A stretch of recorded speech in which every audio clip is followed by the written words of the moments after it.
paradise.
Alrighty, I am back. I feel real good. Had a nice vacation, a lot of quality time with the family. Now I'm back with my Twitch family and fixing little gremlins in the machine that happened. Hope you like the new hat. I, I went to the Chocolate Emporium and I absolutely love this thing. And I'm being bitten by a cat. Boom, right off the bat. I don't even get a chance to sit down. Ninja E is gonna do this with gonna just hit us with a subscription. I appreciate that. I do need to sit down. I will not lie, guys. I need to sit down and I need to do the counting of the little monies and need to make sure that we do the matching. Somebody said they made a donation to my charity. Somebody said they made a donation to my charity while I was gone. And they did. Somebody made a $15 donation to my charity. For those of you that are not 100% up to date with what we have going on, is I have been raising money for Operation Supply Drop, which you see on the screen. And I appreciate that. So we had a big, it feels like it's been so long since I talked to you guys. Last show we had a big donator throughout 60 some odd subs during the show. So I am going to do another matching. I'm gonna try to do that on Wednesday and see if we can close ourselves into that $1,000 goal I set. So I do appreciate that. Let's see. Good morning from Japan. Cool. It's Japan. Give me the lotto numbers. You can see the future, right? It's already tomorrow for you. I missed a couple of things. Ow, dude, stop, you're hurting me. I did miss a couple of people. I am back safely. I am learning a lot about traveling to Orlando as I go there a couple of times a year. So I'm gonna lie. I'm not gonna lie. I learned more things about traveling, and I'm gonna share that with you. I do some bits and pieces. I want to tell you guys about TSA pre-clear. I'm gonna add that to my list. After the show, actually, no, I'm gonna do it right now. Oh, he's biting me. He's. I've only been home for like 2 hours. He's all happy to see me. So let me tell you the fiasco that was after my Wednesday show. After my Wednesday show, if you guys remember the last time we were together, it was Wednesday, and I signed in for my trip, and then I didn't pay any attention to the boarding passes or anything. And my wife and I actually went for our walk after my show on Wednesday, and I said, wouldn't it be funny if there was a problem with the TSA? And wouldn't it be funny if it was a problem with yours? And then that night when I was checking the boarding passes, there was a problem with the TSA. So I had to spend like 3 hours on the phone with Southwest Airlines. So my wife has a double middle name. And we never use her double middle name, but TSA pre-clear won't pre-clear you, or pre-check, because clear is a different program. TSA pre-check won't pre-check you if the name on the pre-check doesn't match your. So that was a big hoopla, but that all got taken care of. I did enjoy the trip. We're going to talk about Universal Studios. Spooky setup. Yes, I love it. Do love it. I got to do more. I feel like there's more muchness needed. There's more muchness needed with this setup. He was on vacation. I am back today. Am I ready? I am ready to do a show. I am ready. I'm ready to do a show. Community challenge, 75% complete. Oh, excellent. You all have. You want to fight me? You want to fight me? Come here. They want to see you. They haven't seen you in like a whole week. This is not the buddy that had to go to the vet in an emergency. This is my biter. This is my polar bear. You hear him? He's all happy. He's all happy Dad's home. Telling him how happy you are. Yeah? Happy to see me? Can you stop biting me now, though? I'm trying to do a show. Your toy's back there. Oh, you know what I can give you? Laser. No, you guys have. They were also bad. They knocked over the cat camera, so I couldn't keep an eye on them. There's my wife. There's my partner in crime. My wife and I walked. My wife and I and my kids walked. Ow! That hurts. He bit me again. My wife and I walked 30.55 miles in 3 days. So that was a good time. Let's see. Welcome back. I dodged all the other subscriptions from 2 streams ago, but I got the sub when I wasn't even on the stream. Nice.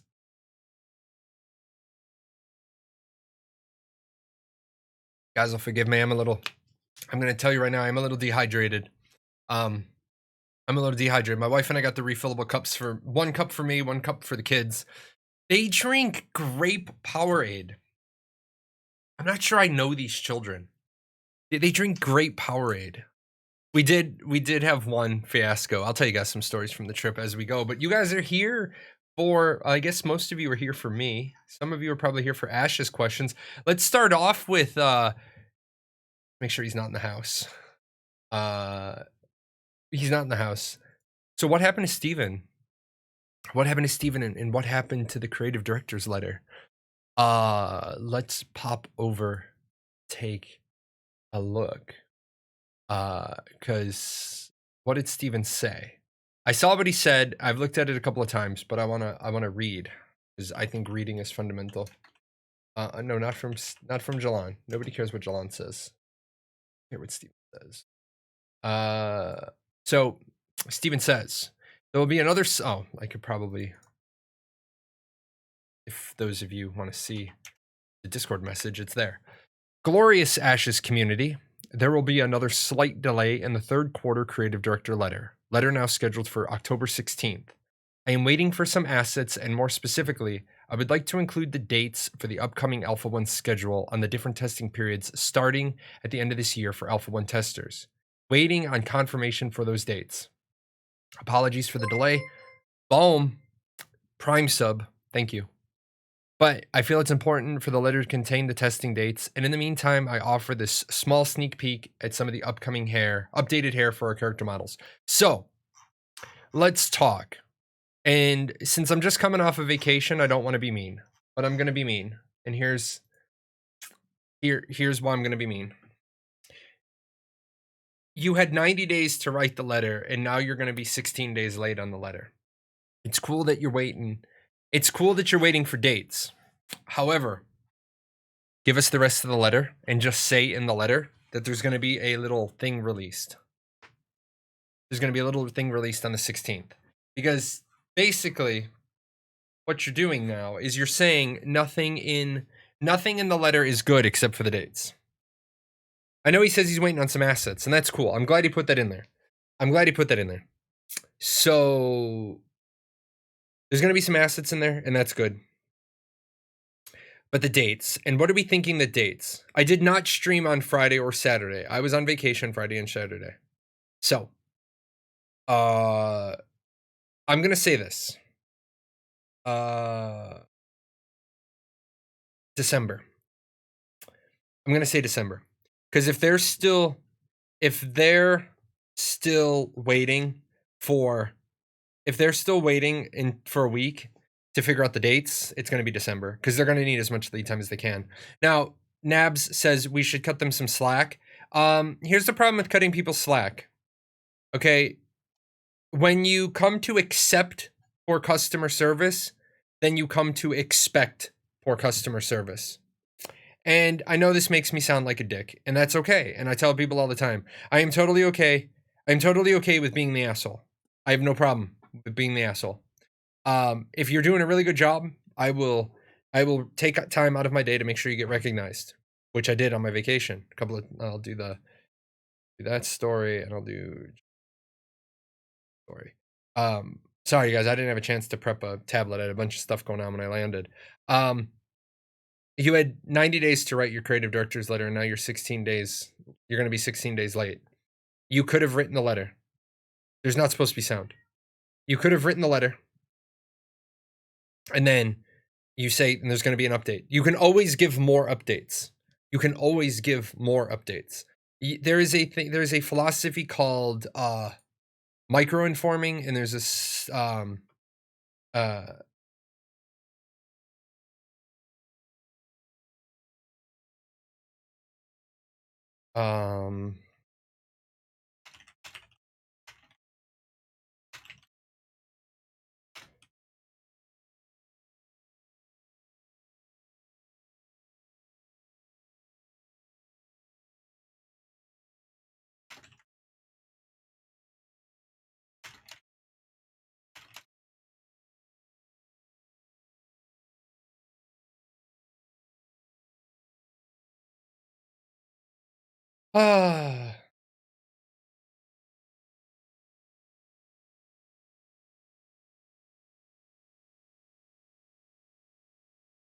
hold on one second.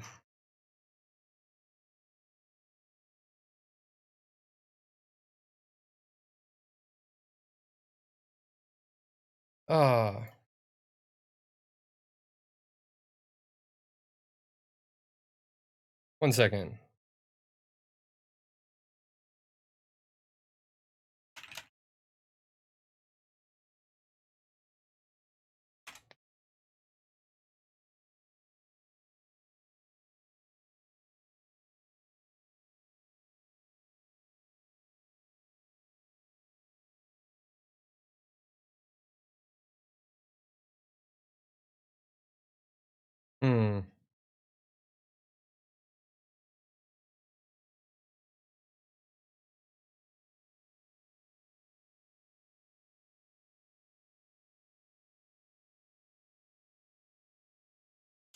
Anyway. Let's see. No, I didn't break it. Somebody springs stuff out of the blue on me. Had an artist that did the artwork for me and then was telling me that it looks like a trace of their original art, and it's not a trace of their original art. I asked them if they could update it, and they couldn't update it with their style. And you know,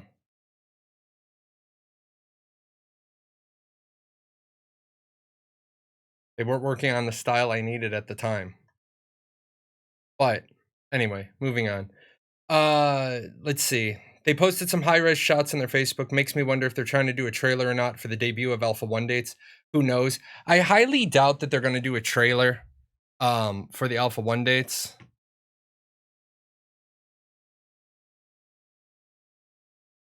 Whatever. Fuck off. Artist didn't trace it. Artist free-handed it. People got to calm their shit. Anyway, they posted some high-res shots on their Facebook. Makes me wonder if they're trying to do a trailer or not for the debut of Alpha 1 dates. Who knows? I don't think they're going to try to do a trailer for Alpha 1. Let me show you the trailer that they did do. And this is the problem with the trailer. People don't really like trailers. So this is the trailer for Apocalypse. And a lot of time, effort, and I'm not saying that a lot of time, effort, energy, resources didn't go into this trailer. This is a very good trailer. the problem is that time, effort, energy, and resources went into it, and the animation still didn't look good. The faces didn't look good. Boom, there's a subscription. But a lot of time, effort, and energy went into this trailer to have Meiji McMeiji face on the screen. So, and then there's this one. Is this the one? No, this is the one with the raptors. There's the one bug, the rubber banding. You got to be really careful with trailers. I wouldn't have done this trailer. This trailer seems like it was very forced, and a lot of. I mean, this wouldn't have been cheap to do. A lot of time, effort, energy went into it, and you know, I don't see the need to do a trailer for Alpha 1. Now, a trailer for Alpha 1 might be okay after they decide that they are going to open up Alpha 1 sales. But gonna be honest, I don't see them open. We talked about Alpha 1 sales. We can talk about it a little bit more. Let me add Alpha 1 sales. We're gonna talk about a lot of stuff today. Let me catch up. I missed some comments when I was dealing with somebody sending me text message or PM messages. Let's see. They'll probably do the bare minimum to keep their promise of Alpha 1 before end of fall, but I think they'll do it. But I think they'll do it unless something really goes wrong. I think they will definitely do. They will definitely do a Alpha 1 testing session before the end of fall, because all they got to do is have one testing session before December 21st. And I was like, boom, there's another one. Am I gonna have to switch hats already? Am I gonna have to put on the conductor's hat? Maybe. But as long as they hit one one testing date before December 21st, then they're golden. Then they can say, what did we say the other day? All right, ladies and gentlemen, thank you for that one testing session. There has been so much data gathered. We're going to go ahead and break for the holidays now, and we'll see you back sometime in January when we've made all the changes. There we go.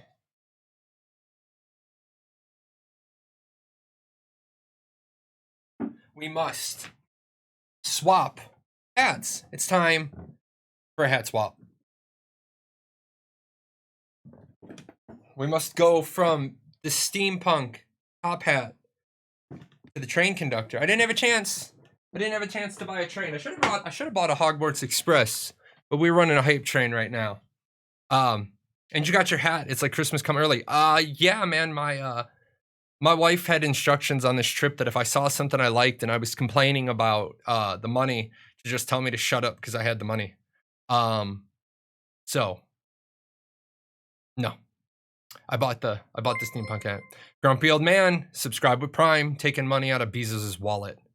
I still believe that the release date within the letter isn't a good idea. They should have done a reveal stream, maybe show off a little, then reveal the date. That would be great marketing. No, it really wouldn't. It really wouldn't, because they need to put the date in the letter, because not everybody uses the stream. Now, if Intrepid knew how to multi-avenue push, and they knew how to do a big push in marketing, which they haven't done very well ever, but if they did a multi-prong attack where they had everything queued up, they had Twitter, Reddit, Instagram, Snapchat, their website, YouTube, the mailing letter, and they pushed it all just before the stream and got people to come to the stream, then that would be good. But sending it out, when you have well over 1 million people registered for your letter, you want to send the dates. You want to send the dates to send them out to the people.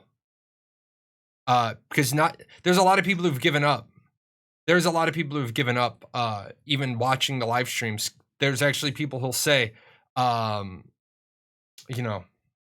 there's actually people on my comments that'll say, I don't even watch the live streams. I watch your recap videos, which is kind of cool because I don't have to stay up till midnight tonight trying to do a creative director's letter recap. I was actually able to get home from the airport, get unpacked.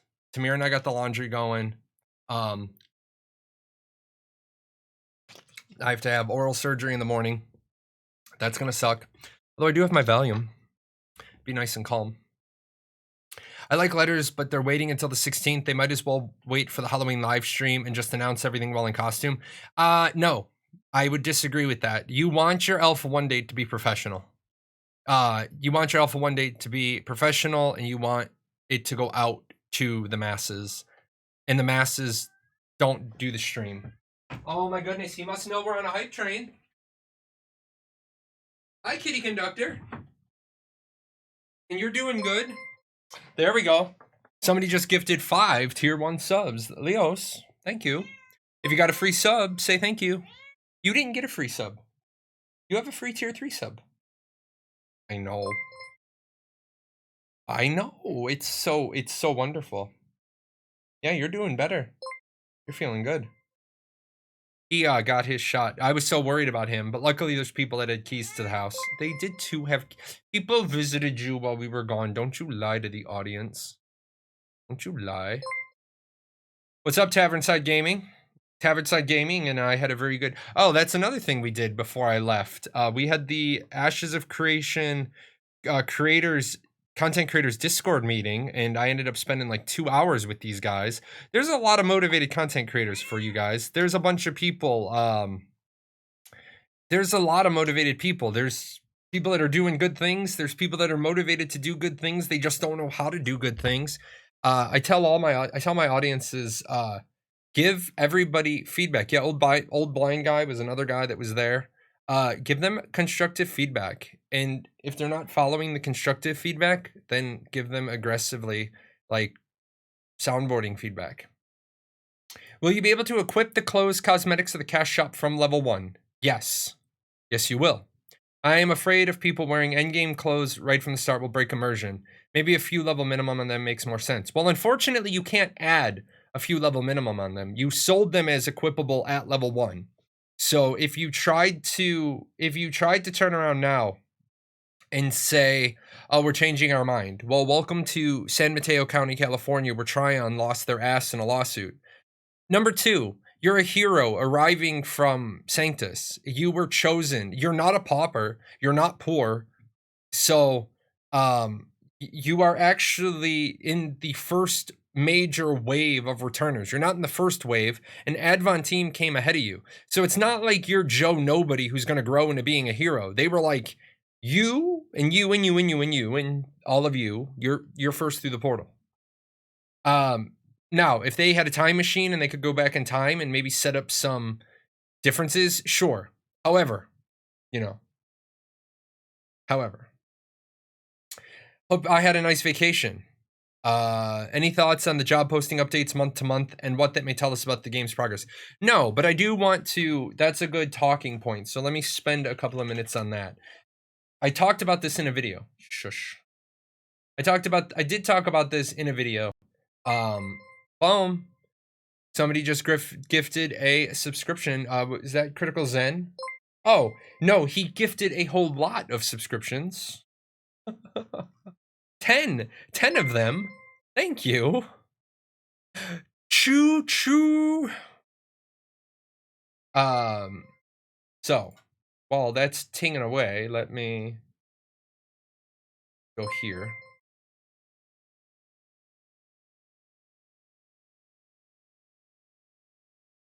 I forgot how that works. I forgot how kind of slow that rolls out. Uh-oh. I don't want to replace those because those are pretty good looking. Let's do... Yep.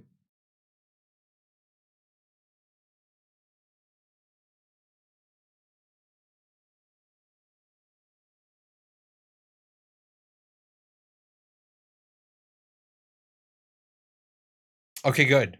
Thank you. Ching ching. Appreciate it. That is definitely, like I said, I'm definitely going to be maxing 1-for-1. 1-for-1 for the charity on Wednesday. Hopefully, I'm hoping to stream on Wednesday. The last couple of times I've had oral surgery for root canals, I've been fine like 4 hours later. So, oh yeah, I need to ping Tamir. Um,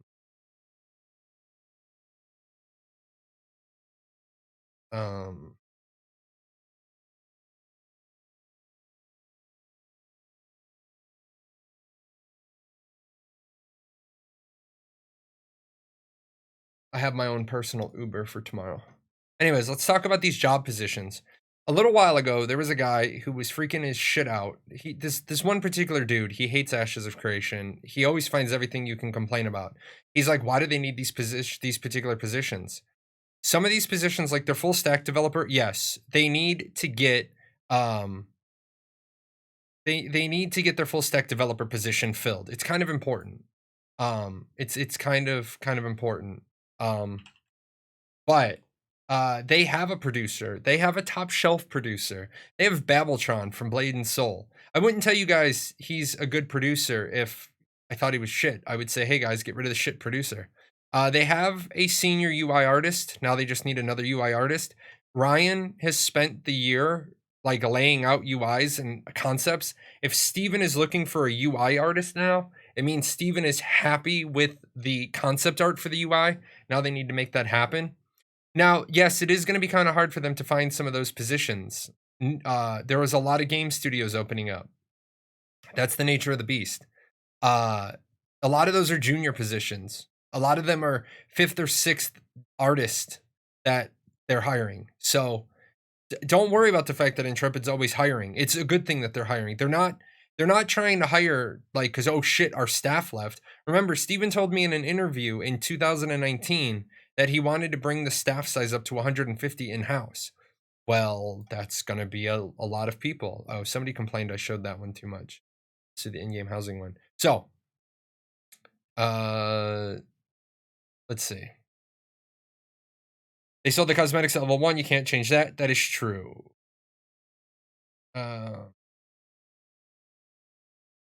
They sold. Wait. They can. No, it won't be low rise. Level minimum is no good idea. No, it is a good idea. It's just not a bad idea with the direction they went. They should have had a. They should have had a lore requirement. They should have made you go through your gear or your. They should have made you walk through the gearing up piece, until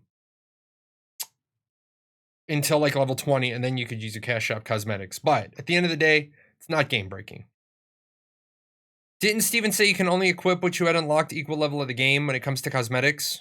No. The full body cosmetics are full body cosmetics. The way I see it, level 1s with badass cosmetics are all blinging with no skills. We will be the kids of rich parents who lied on their job applications to adventure in Vera. Yes. Very true. Big shout out to Critical Zen. He did do those 10 subs. I agree on the marketing stuff. Oh, look at Grumpy Old Man pushing us to tier 5. You guys are insane. Gonna have to take the day off just to count all this money. I agree on the marketing stuff. I just heard this game last week in passing. They should push ads and have it look as professional as possible. No, they shouldn't push ads, and here's why. What if they push an ad? What is the point of an advertisement? The point of an advertisement is to get you to buy something.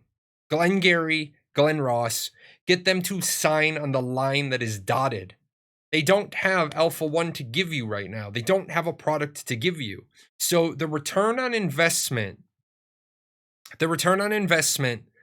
for every dollar of advertisement they spend, they are going to get 0 effective ROI because people would have naturally gotten into Alpha 2 when they heard about the game.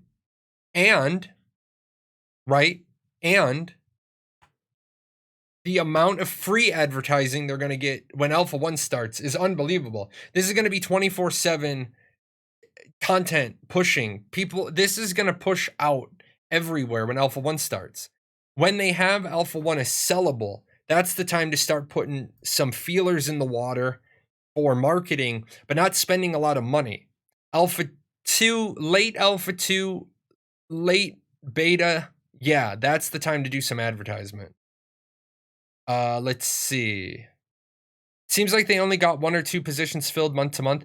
They actually filled 20 of the 24 positions in the last hiring cycle. No news on Twitch partner. I'm one of the people watching through all of your Q&A streams on YouTube. Here's hoping to Alpha 1 for Extra Life. I would love Alpha 1 to be available for the 24-hour Extra Life campaign, but I highly doubt it. I highly doubt it. I'm a full stack dev, but I only have 2 years working professionally. So put in a resume and see if you can get a job there. What does 401k mean at the end? 401k is a North American, specifically United States of America retirement program. I read on the Ashes 101 site change long that all characters are going to be able to spawn at any divine gate or the underrealm. I couldn't find a reference point for that. Can you enlighten? Yes, Steven. Steven is the point for that. The starting at the 4 divine gates. I swear to God, there we go. I'm going to throw this stream deck out the window. Now that I'm home, I'm going to do the rest of the steps they gave me. But this stream deck is killing me. The divine gates, any race can start at any of these 4. That's been that way since like 2017 when he changed it. The underrealm thing was 2 months ago. That came out 2 months ago.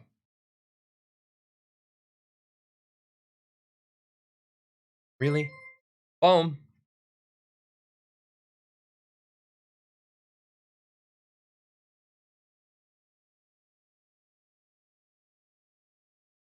Oh, well, apparently.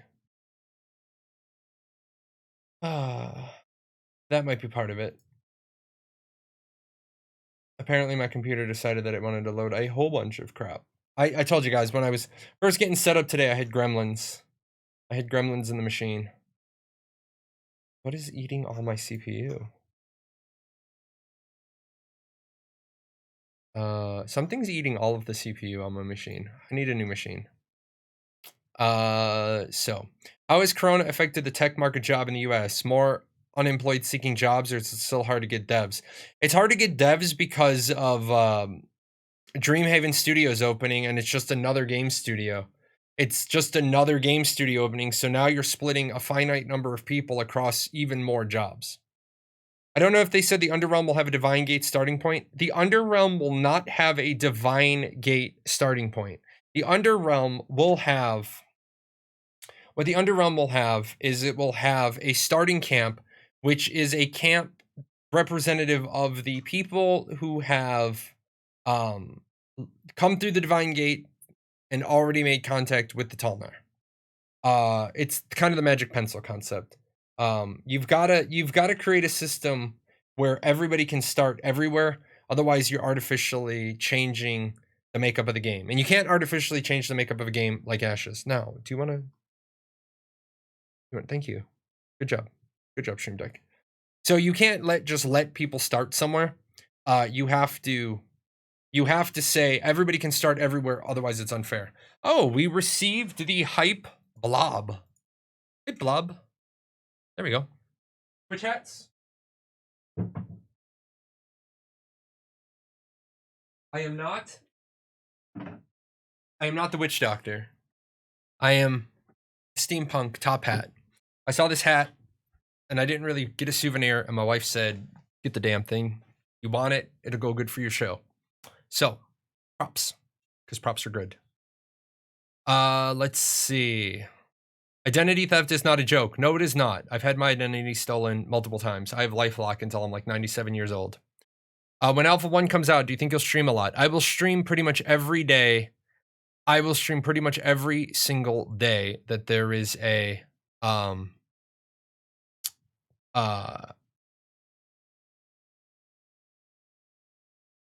testing session. If I have to switch around a little bit, I will. You need to put an AOC logo on my hat. Oh, no, not on this hat. This is the Chocolate Emporium hat. I'm not putting an AOC logo on this hat. Will this hat become one of the channel rewards? Yes, I will put this hat up as well. This will be one of them. I have a feeling in my future I'm going to be wearing a lot of different hats. Are we going to see a 24-hour stream on the alpha release date? No. Because there won't be a 24-hour testing session, most likely. 14K. Yeah, 14K. I've got people who lurk the whole show. Probably Chrome. Yeah, probably. I'm actually gonna try if I can get my system resources down. I was kind of a Muppet, and I call myself a Muppet when I do Muppety things. I should have I should have restarted my computer because I was downloading all the photos. So I probably have little bits of memory being used up by, oh, you transferred a photo, oh, you opened a photo, oh, you sent an email. Let me that from my phone. But yeah, I am discombobulated, guys. I did get off a plane, drive straight home, see my cats, go for a walk, take care of a couple of pieces of business, and then jumped right in.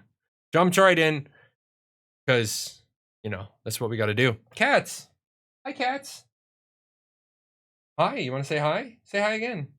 Meow. Meow. Hi, there you go. Yeah, they were bad cats. They knocked over the cat camera. So for like a day and a half, I couldn't see them.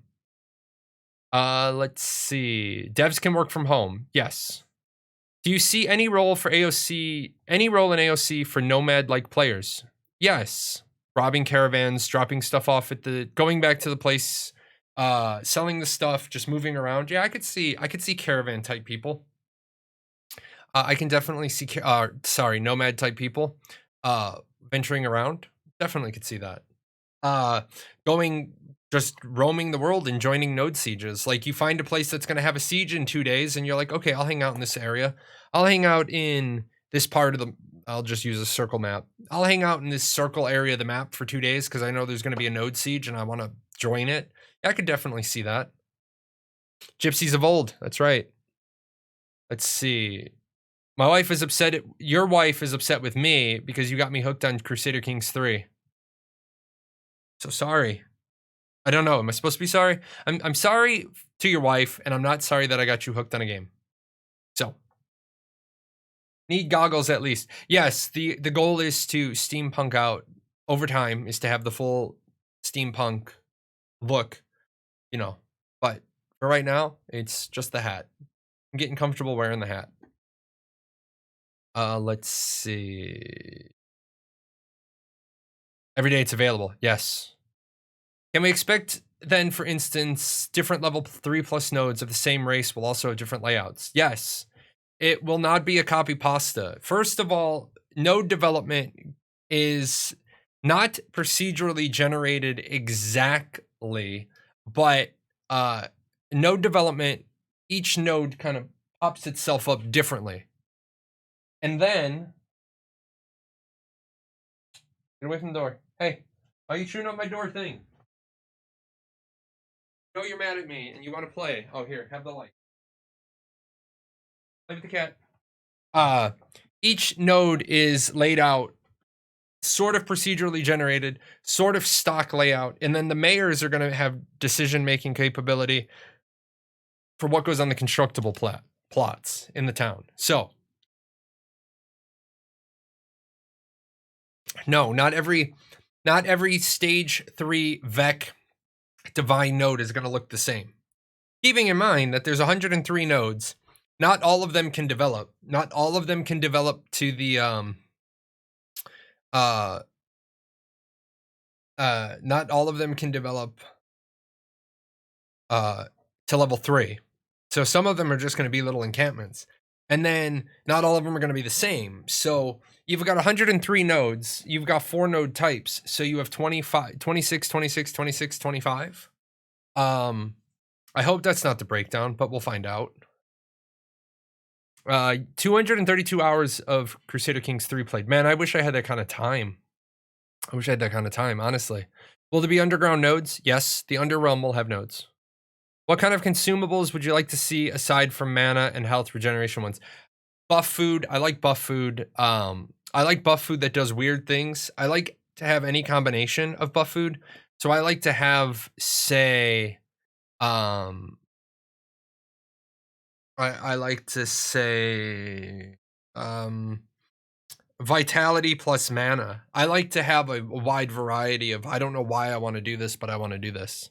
So, do we have any idea how you go from the overworld to the underrealm? Yes, you walk it. It's really simple.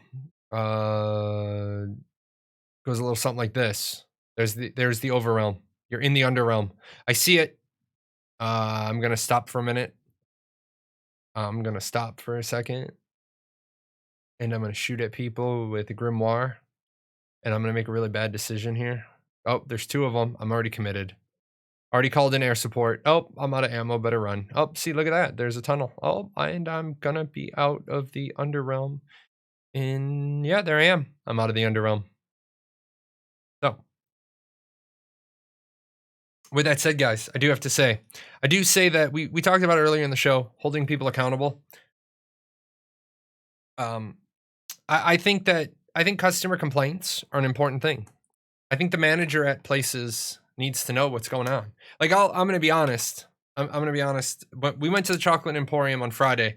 We went back on Sunday because the food was so good on Friday. It's like the first place in Universal that I found a menu of multiple things I want to eat. We eat at Mythos while we're there. If you've ever been to Universal, we eat at Mythos on our Saturday there because the food is really good. I like good food. I like good food. But we went to Universal, or we went to the Chocolate Emporium on Friday. Our server was so good. I decided, uh, I, I, we decided that we were going to go back on Sunday. When we got there, I was looking for this hat, and one of their employees ran around the whole damn. If you've never been there, I'm sorry I didn't take pictures in there because due to COVID, you can't really walk around. But they've got the props everywhere, and the props are for sale. And the guy ran around the whole store looking for an extra large, like a new one that hadn't been like grubby handed touched. Well, they found one mostly not grubby handed touched. But I told the manager when we went in, I said, hey, I told our server, can you send a member of the manager team over to our table? And the manager came over. I said, yeah, I just want to give kudos to these 2 people. And, you know, and the manager was appreciative. I also took time out of my trip. My daughter threw up. And if she throws up pretty much like once every Universal trip. It's weird though, because she didn't throw up. She never throws up after a ride. It's always before a ride. And this time we were just walking through the Forbidden Journey. We were all lined up and she threw up into her mask. A staff member, because there's no bathroom up by the Hogwarts Castle, staff member let her use the convenience room to change where the staff changes and stuff. And I took time to go to the front and talk to customer service because they not only let her and my wife get washed up in this, basically it's just a closet with a slop sink, but it's a whole lot better than being covered in vomit, having to walk all the way down to the bathroom. And they found her a mask because she threw up. She ruined her mask, one of her masks. Oh, you caught me. My foot's on the floor. But when we were going to Disney, we bought like 40 masks because we knew we would lose them and swap them out. But she threw up in her mask. They found her one. They found her a disposable because we didn't have a disposable with us. It's just little things like that. Little things like that, mean a lot to me. Oh, shout out for timely letters from Magisto. Yes, we want timely letters. And then shout out a class cleric or high priest. So yeah, you don't want to, yeah, those are the employees that go above and beyond. So I make sure to always share that with the management, especially since you know how it goes, man. If you've ever worked at an amusement park, people are going to remember your name and complain the shit out of you, but nobody ever is going to stop and take 10 minutes out of their trip to give somebody a positive review. So yeah, that was my big Orlando or Universal Studios thing. People that take care, anybody that takes care of my daughter for me, I'm going to go out of my way to make sure that they get a feedback thing. So people that spend 10% more effort or time make 40% more. Yeah, I'll agree with that. Could you please not stand on my hat box, please? I know you want to do. Let's see. I'm assuming the node system will help a greater distribution of players throughout the map. Players mostly gather and hang out in large popular cities and areas, and certain parts of the map are literally empty. Well, certain parts of most MMORPG maps are empty because the developers didn't put any content there. You know, if you put content somewhere, um, when you put content somewhere, people will go there. So if they don't put any content on that Western Hawaiian island, nobody will go there. If there's no nodes there, nobody will go there. Yeah, relevant content. But if they put, since the nodes are everywhere, the nodes are relevant content everywhere. There's going to be dungeons attached to nodes or entrances to dungeons near nodes. So yeah, we're gonna have reasons to go places. Subscribe to Prime on a 2-month. Would you leave the box? Oh my god, you guys are being so bad. They're so happy to see me that they want to be bad. Box alone, not your box. Those producers, I know, man. Hey, they missed a Friday show. Why didn't you guys stream? Uh-oh. Scribble MMO. Man, I gotta catch up, Scribble. I'm gonna be honest. Scribble MMO is one of the developers over at Defend the Night.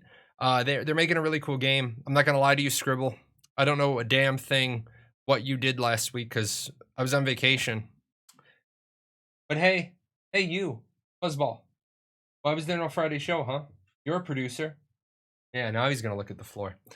My cats, 3 of my cats are tabbies. I have 1 white tabby, 1 orange tabby, 1 brindle tabby, and then the other is a gray domestic short hair.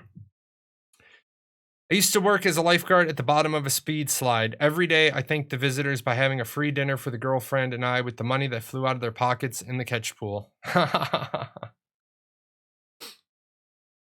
will be honest, guys. Somebody asked me how were the lines. The lines were okay if you had an express pass. I will say Universal needs to seriously think about what the hell they're doing. Nobody the hell wants to hear about a 255-minute line. I didn't have to wait in any lines that were 255 minutes because I stay on site, so I always have a express pass. My wife and I have decided we will never do Universal again without express passes. But yeah, 255 minutes on some of the lines. That's 4.25 hours. And then here's a big thing for me, guys. If you're ever going to go to Universal, feel free to PM me. If you're going to go to Disney, feel free to PM me and I'll bounce it off my wife. Because she knows a ton more about Disney than I do. I kind of know more about Universal now. She kind of does Disney. We kind of split the who knows what about what. But we each, oh, speaking of which,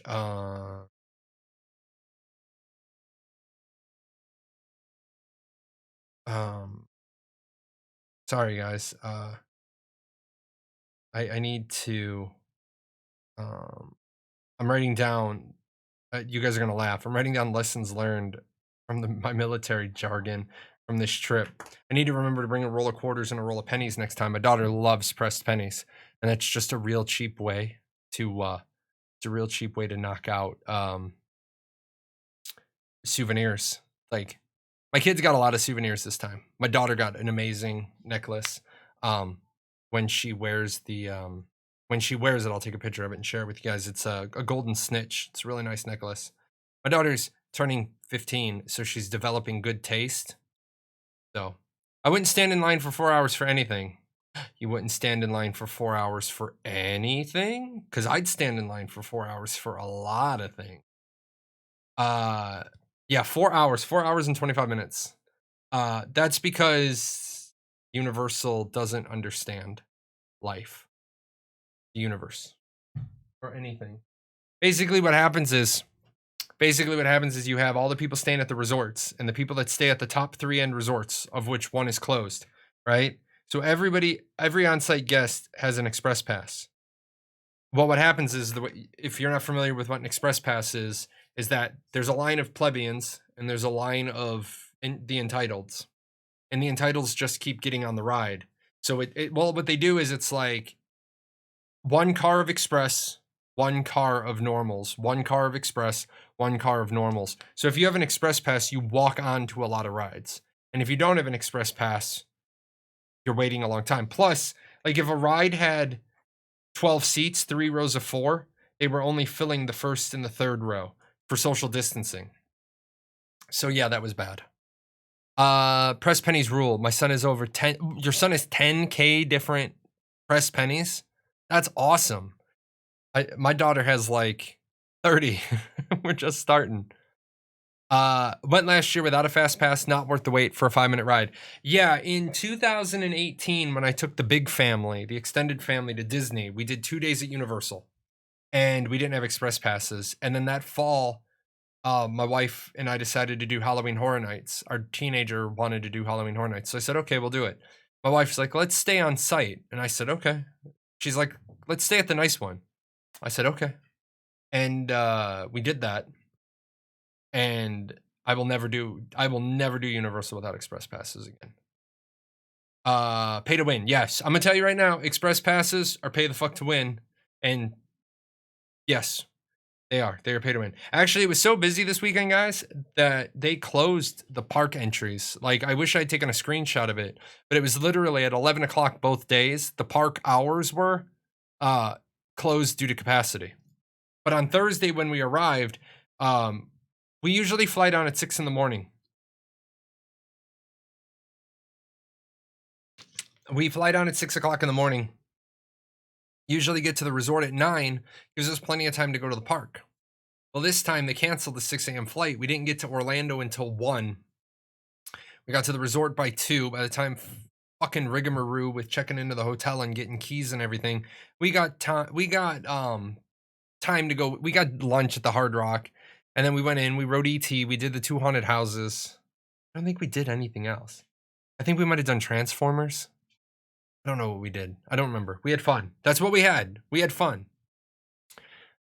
It's annoying for Disney that you have to. Oh yeah, my wife and I were talking about that. If Disney had an express pass, people would riot. Disney does have the magic bands, so you do get three reserved rides a day, but you spend all day watching the app.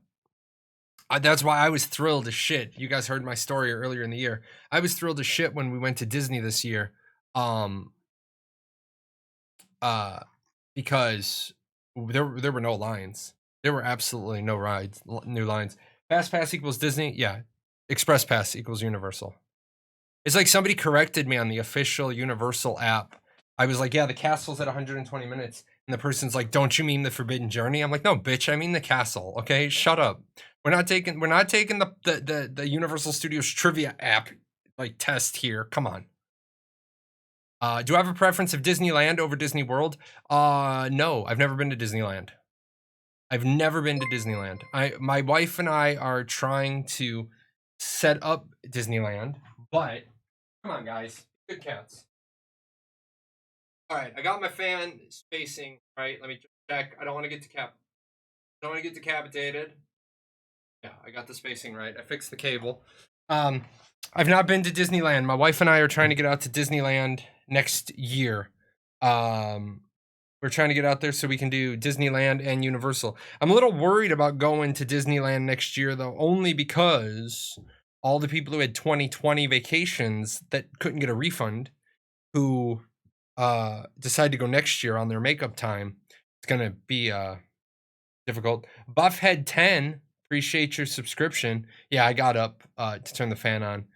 My house was very hot. Very, very, very hot.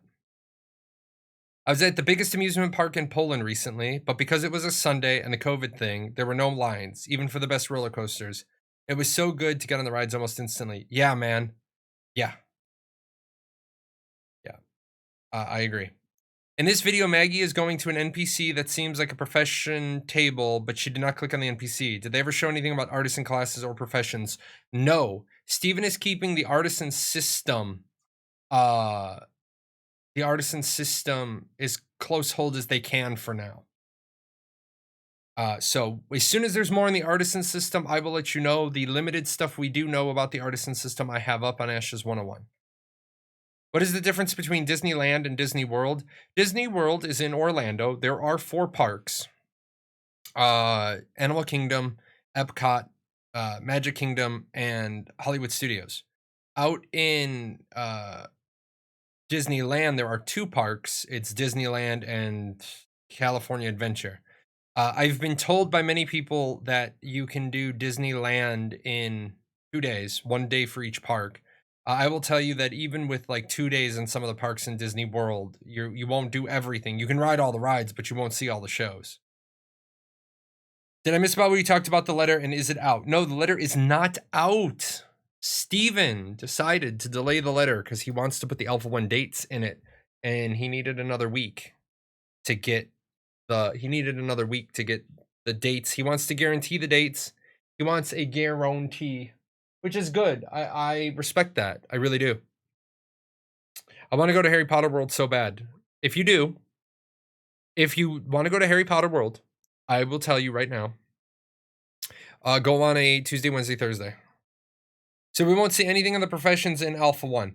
I do not think the professions will be in Alpha 1. Let me double check my little document for the original plan.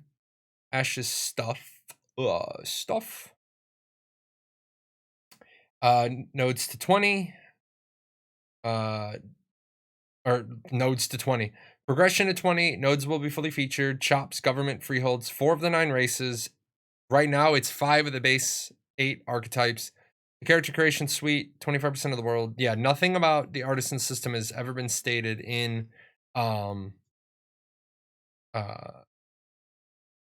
1. But now that they've pushed it back a bit, it's possible.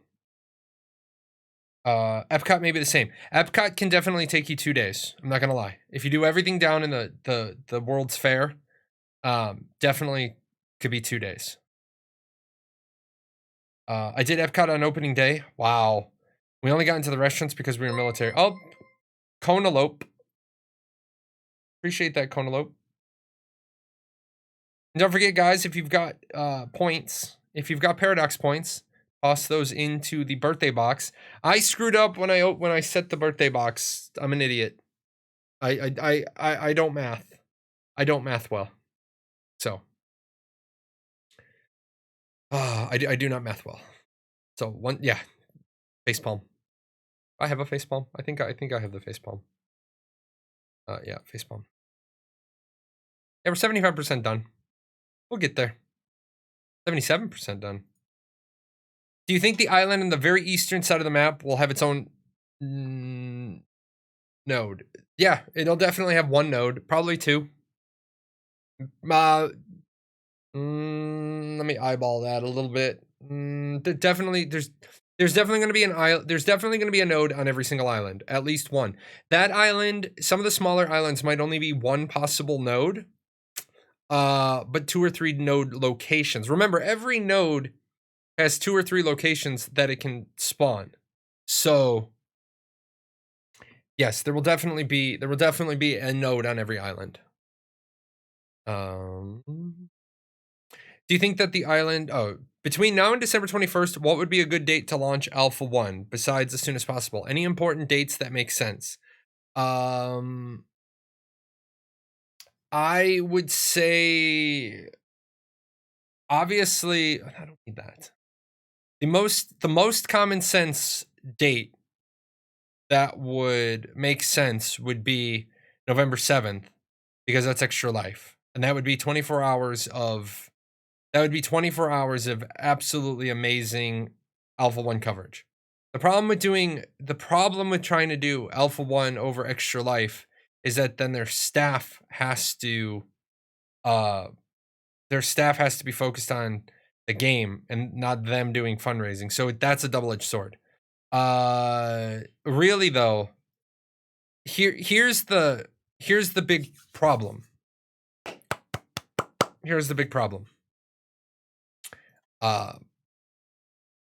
Any day that's good for testers is bad for the staff.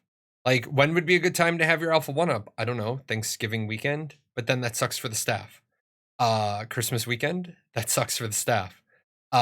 So yeah, there's not really like we have to do it on this date, otherwise we're missing good potential. Because remember, it's also Alpha 1. Alpha 1 has the flaw of being ugly. Let's see, what about the bottom near the middle green island? That looks smallish. The bottom near the middle. That might not be an actual island. We'll have to see if that island actually exists there. That might just be a blob. That might not be like a full island. That might just be a spot that you can summon a boat. Because remember, your feet must be on dry land to summon a boat. You can't summon a boat in the water. Let's see. Given that they do not have an NDA, they will want as much polish as possible. So I bet December 15th or so. Let's look at December. Now the cats are going to vex me. It won't be December 15th. They're not going to do it on a Tuesday. Tuesdays are launch days, not testing days. It'll be on a weekend. They'll want weekend testing data. So, like the 11th or the 18th. Yeah, I would imagine if I had to pick, I would say December 12th. I would say absolutely December 12th. The reason why I would say December 12th is that gives them a week to punt. If they have to punt by a week, they can punt. You leave? Oh, you guys are all. You wanna go? You'll be back. Left me alone. I'm gonna run the show any way I want. So, but what I was saying earlier though, marketing. Yes, thanks, Magic Man. This is the new hat. This is the new hat. I have many. Well, I will have many. And then I am gonna try to get some steampunk goggles to go with this. I could have gotten steampunk goggles, but I wanted my kids to do the damage to the credit card, and they did. My daughter is so happy. We went in. So I'm gonna jump out here real quick, if that's okay with you guys. I'm sure it'll be okay. Like I said, I'm big on any place that takes care of my daughter. Goes a long way with me. They did trick-or-treating in Islands of Adventure, which I was really stoked for. Not just my kid, but every kid that doesn't get to do trick-or-treating at home. My daughter's really lucky. They're gonna do trick-or-treating of some sort in our hometown on Halloween. But then they also did like this really cool go get to learn the park, and it was like the stock thing. I still have the card, but you got to go into all these stores. Well, we went into a store, and as you guys know, my daughter's nickname is Gizmo, and it was Five and Dime, and they had Gremlins, and the guy was really cool about it because they had really expensive Gremlins in the case, and you know how a kid gets when they see something they want, and the guy had little tiny Gremlins. Now, of course, he made a sale, but I'm happy that the guy took the time to say, okay, I have a small one, because she's not going to get the $100 one out of the case, right? So yeah, that guy made me happy because he made my daughter happy. What are the important systems that will be tested in Alpha 1? What are the devs going to be focused on?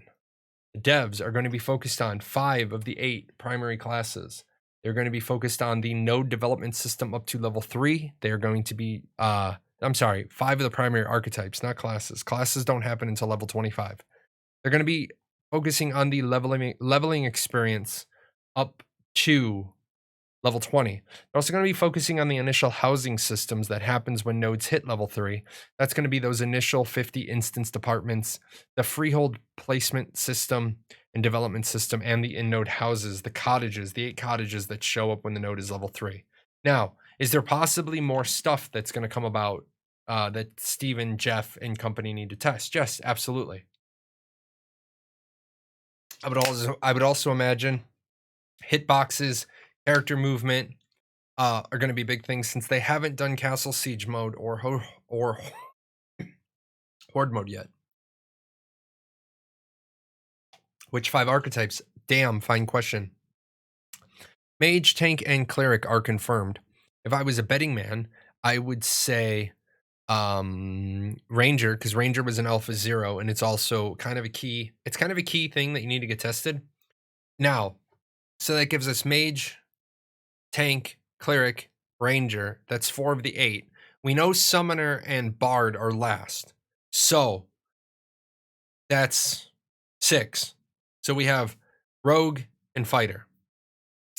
I imagine that it would be Rogue for the stealth testing, because they already have the stealth component. You don't need to have Fighter and Rogue both functional at the same time to test their initial combat capability, because all a Fighter is a Rogue without stealth. All a Rogue is a Fighter with stealth. Boom, Dweebster. 4 months, currently on a 3-month streak. I will have a good stream. I'm gonna try my best to have a good stream. I'm not gonna lie to you guys. We may start to roll. We may start to roll down. The energy, the battery is drained, man. The battery is drained. 30 miles in 3 days. Swam twice. I swam laps last night after the park. That probably was not a thing. I've been up since 5 a.m. Orlando time. So I've been up for 13 hours now. I couldn't sleep. Man, I get so much anxiety dealing with airports. I should have just listened to the damn shuttle company. The shuttle company is like, "Oh, we're gonna pick you up at 8:30 for your 10:55 flight." I was like, "No, pick me up at 8." Shit, there was no traffic, and now that I have TSA pre-check, guys, if you're gonna travel a lot, get TSA pre-check.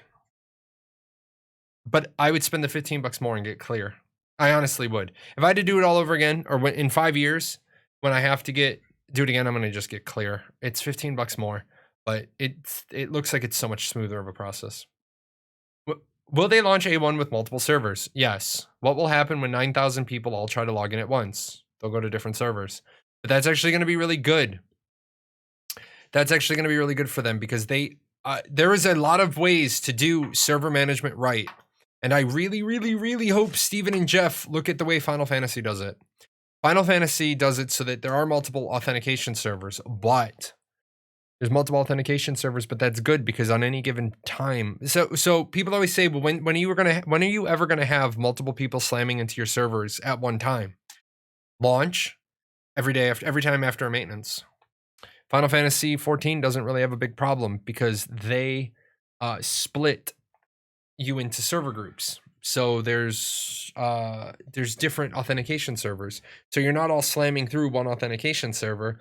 You're all slamming through 3 per region. That's a good thing. Because remember, while you're trying to get into a queue for an individual server, you still it's like an amusement park.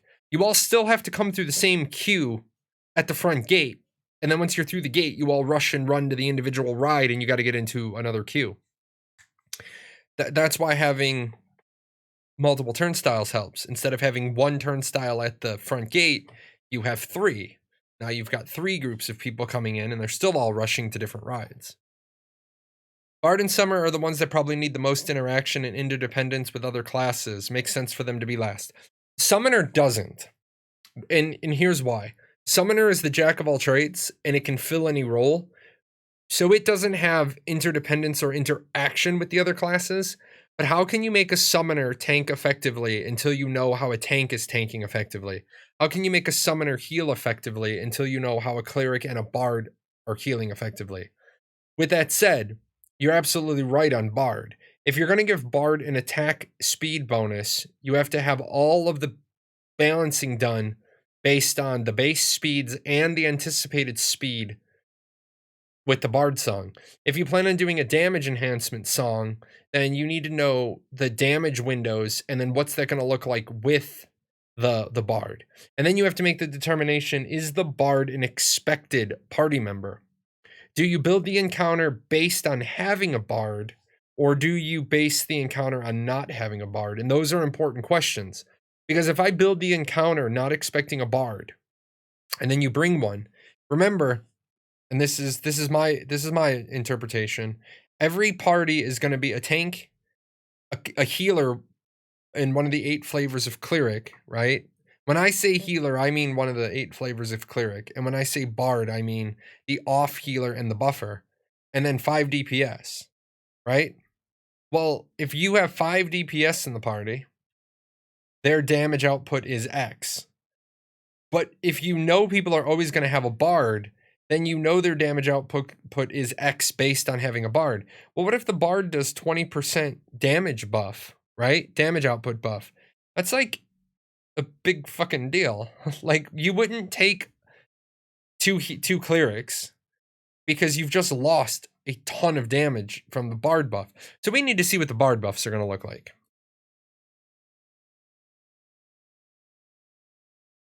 Can't you just have a tank bard? No, because the tank doesn't have bard songs.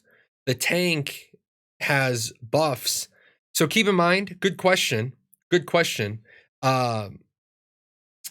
You have Bard main, you have access to songs.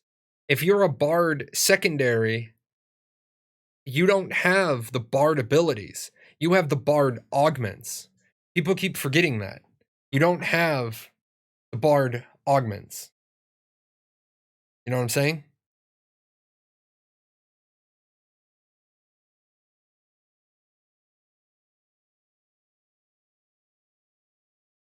Stevie, is that you? If I get a Wayfarer pack, can I play right now? No. A Wayfarer pack isn't top end. Voyager and Voyager Plus gives you Alpha 2. However, if you haven't signed up for Ashes of Creation yet, I've just linked my referral link. Sign up for Ashes of Creation today. I get a kickback. It is a referral link. Keep that in mind. Oh, guys, you know what? You know what? You know what is still like sad? My partner. Like I'm hoping they didn't look at my channel in like the 2 days I was like not streaming. But I haven't had. I applied for Twitch partner on September 4th. I applied for Twitch partner on September 4th, and they said 7 to 14 days, and it's been 1, 2, 3, 4, 5.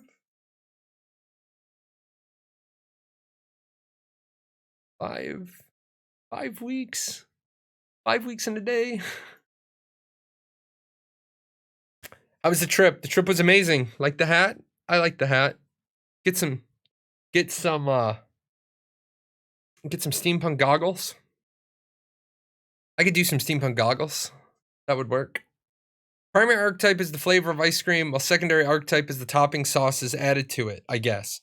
Primary archetype is your role. Are you fighter? I hate to say your physical DPS because you can change that to magical DPS. And I hate to say melee DPS because you can be a fighter ranger and apply you can apply your fighter skills to ranged abilities if you're fighter ranger. Now, I do want to say this, okay? You can be a fighter ranger and use your fighter abilities with a ranged weapon. But you can also drive a car with your feet, but that doesn't make it a good idea. Okay? If you want to be a ranged player, either commit the hell out of being a fighter ranger and figure out a way to be the best fighter ranger in the game and really catch people off guard, or if you want to be a ranged character, be a ranger. Somebody asked a long time ago, is there a world where you could be a ranger fighter and use a dual wielded Great Maul? And the answer is yes. You can be a ranger using a two-handed weapon. You can be a strider. Your ranger abilities, most of them, not all of them, like Rain of Arrows, doesn't suddenly become Rain of Great Mauls. If you don't have a bow equipped, you probably can't use Rain of Arrows, and you probably can't use Pin Down. Just like if you don't have a shield equipped, you can't use Shield Slam. There are some abilities that require a specific weapon. But I really have to say, I'm not going to tell you, this guy right here is not going to tell you to not play a Strider. But what I am going to tell you is that if you're going to go Strider, you damn well better commit to it mind, body, soul, blood, sweat, tears, and figure out exactly how to tweak that. But I'm going to be honest. There are going to be people who play Striders. There are going to be people who play Hunters that catch people off guard because they're going to like be like, why is this fighter shooting at me from ranged with a bow? I'm dead. How the hell did that happen? So I'm never going to tell you not to think outside the box. I love people who think outside the box. But posture check. Yeah, I set up a little bit for you. I did sit up a little bit. I am definitely slouchy. I'm definitely broken. I love my daughter. I mean, of course, big fucking deal. I love my daughter. If you have kids, you love your daughter too. It's a big fucking deal, right? I don't know why that came out of my mouth. We all love our children. But I rode the Hulk with my daughter, and I don't really like the Hulk, but I love my daughter. And my daughter can't go on the Hulk by herself. Somebody has to walk her through the line because she has to take her glasses off. She's not allowed to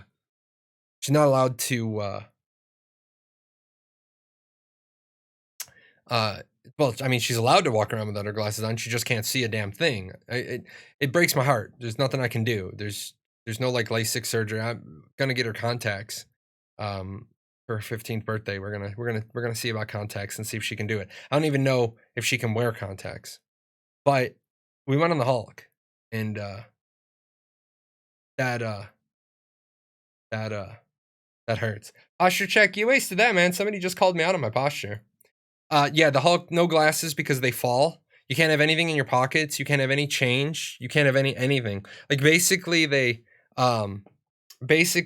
they'll let you have like your express passes, and that's it. Luckily my wife doesn't ride the Hulk. But it was pretty good. It was pretty good at night. We'd ridden it not the last time we went, the time before. And we rode it during the day, man, and that ride was gross. That ride was gross during the day and hot. It was pretty cool at night. I kind of want to do that ride. That's kind of a ride I want to do with my daughter, like the first day we get there. Like maybe like do that one like the day we arrive. Like let my wife and my daughter go to Seussland. Although I like Seussland too, man. I like the Cat in the Hat and I like the People Mover.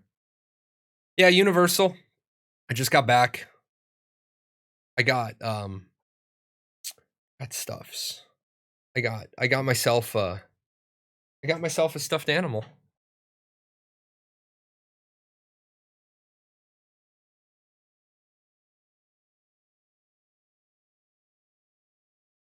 I got myself a little stuffed animal.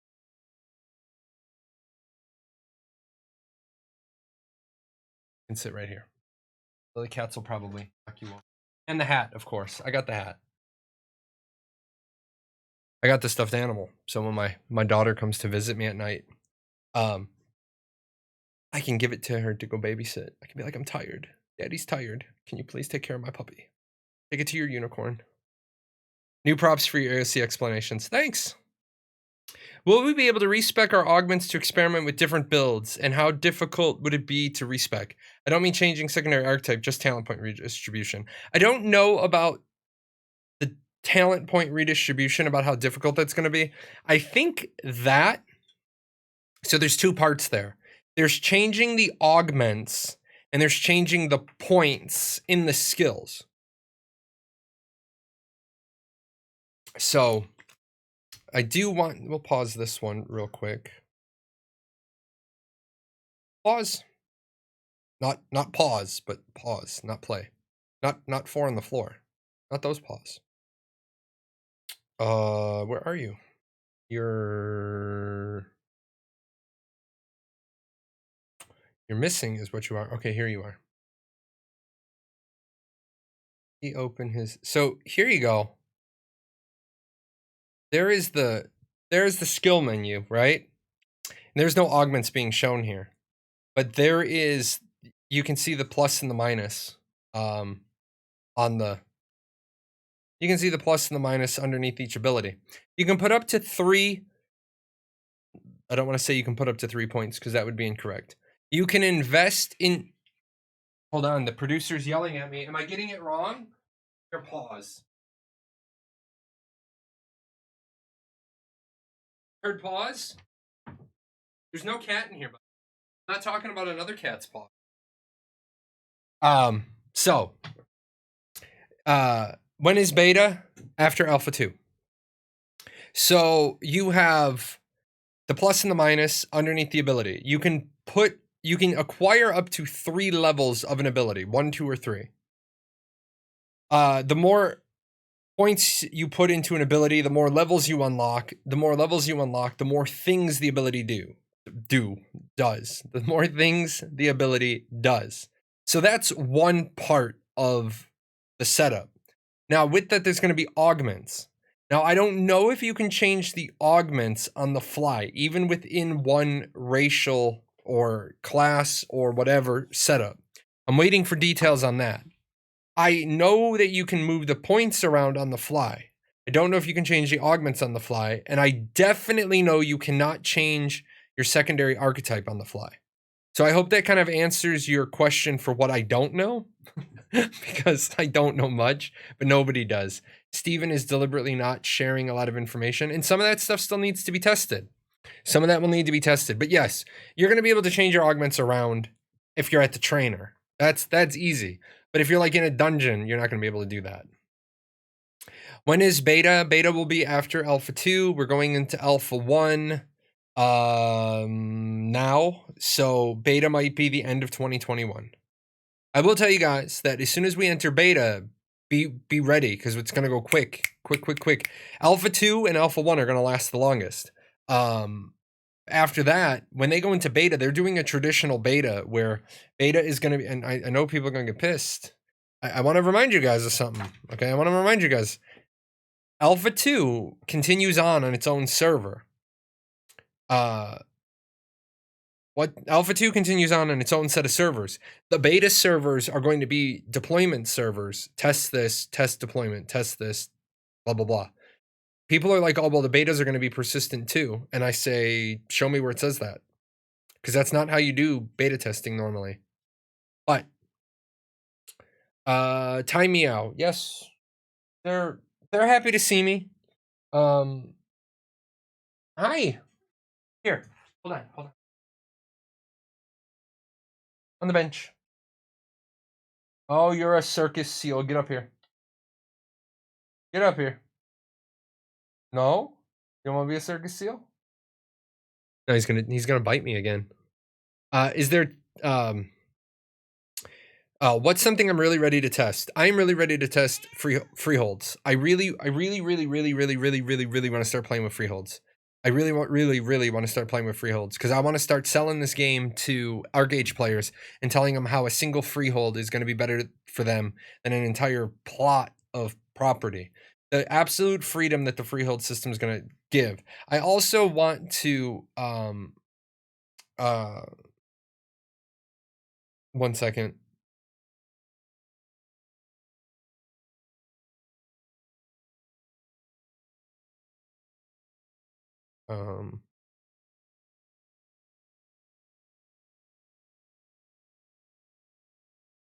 Sorry, I had to put my food order in for dinner.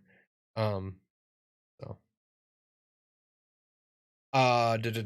yes, I definitely want to test the freehold system. I want to see how the freehold system is working. And then I want to, oh, damn it.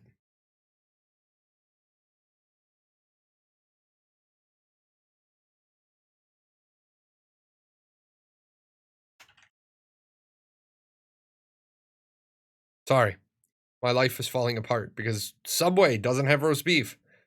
Subway doesn't have roast beef to put on their sugar bread. We'll talk about sugar bread in a minute.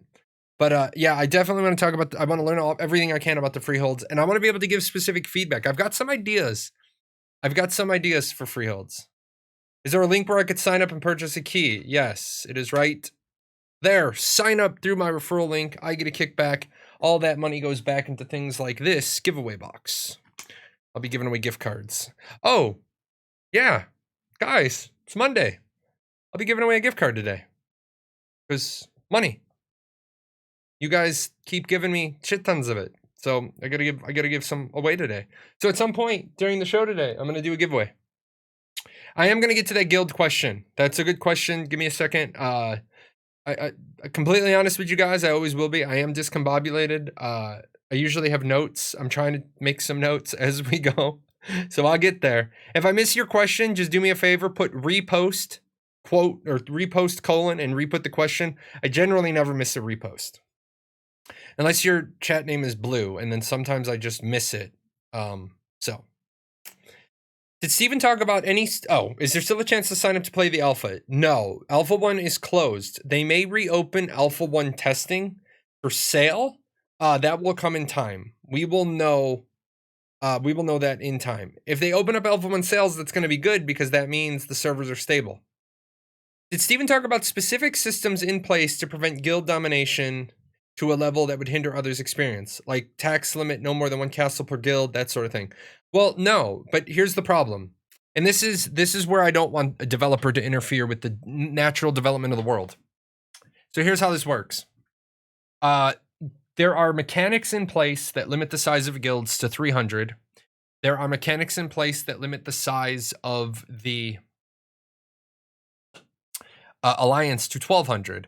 So there are a total of 4 guilds per alliance. There are rules in place about who can be in a guild war versus who is a legal combatant versus who. So there are rules to there are rules to the game.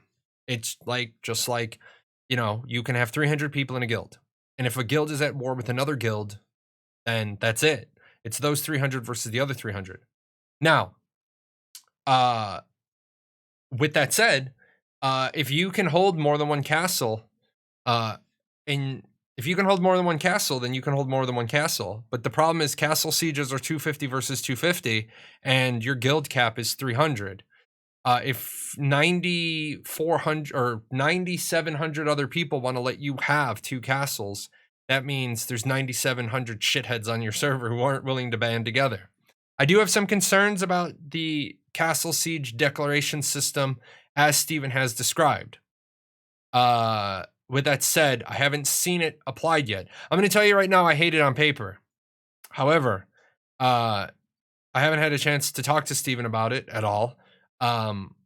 He's explained it, and I have kind of turned my head and I've said, I would have expected better out of you. So, yes, and as Grumpy Old Man said, the 300 guild pop was based on 500 versus 500 castle sieges. If they can't get the castle sieges up to 500 versus 500, then that 300 guild cap may drop to 250 or 200. So there's a couple of dominoes that have to fall before the rest of the dominoes can fall, and we're waiting for that stuff to get set up. So with that said, I am 100% behind Steven in doing testing for him. But as you guys know, I have a bunch of things on my list of I don't agree with you.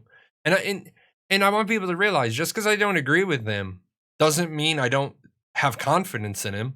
It's kind of like, you know, hey, I don't agree with what you want to do, but I'm willing to test it. Like, I don't agree with locked primary classes. I hate the idea of locked primary classes. However, I understand why Steven wants to do locked primary classes. It's not a deal breaker for me. I'm still going to play the game. It just means I'm going to have to, you know, level multiple characters. Yeah, not that I don't agree. I just want to see it in action. And then some people are like, well, who the hell are you to challenge a game developer? I'm the target audience. So are you. If we get a bruiser with AoE spells, that'll be my favorite. Definitely possible. Definitely possible. So let me see. Okay, I'm gonna cheat a little bit. My eyes are killing me. I'm gonna bump up the size a little bit. So it's gonna take me a minute to get caught up. Let's see.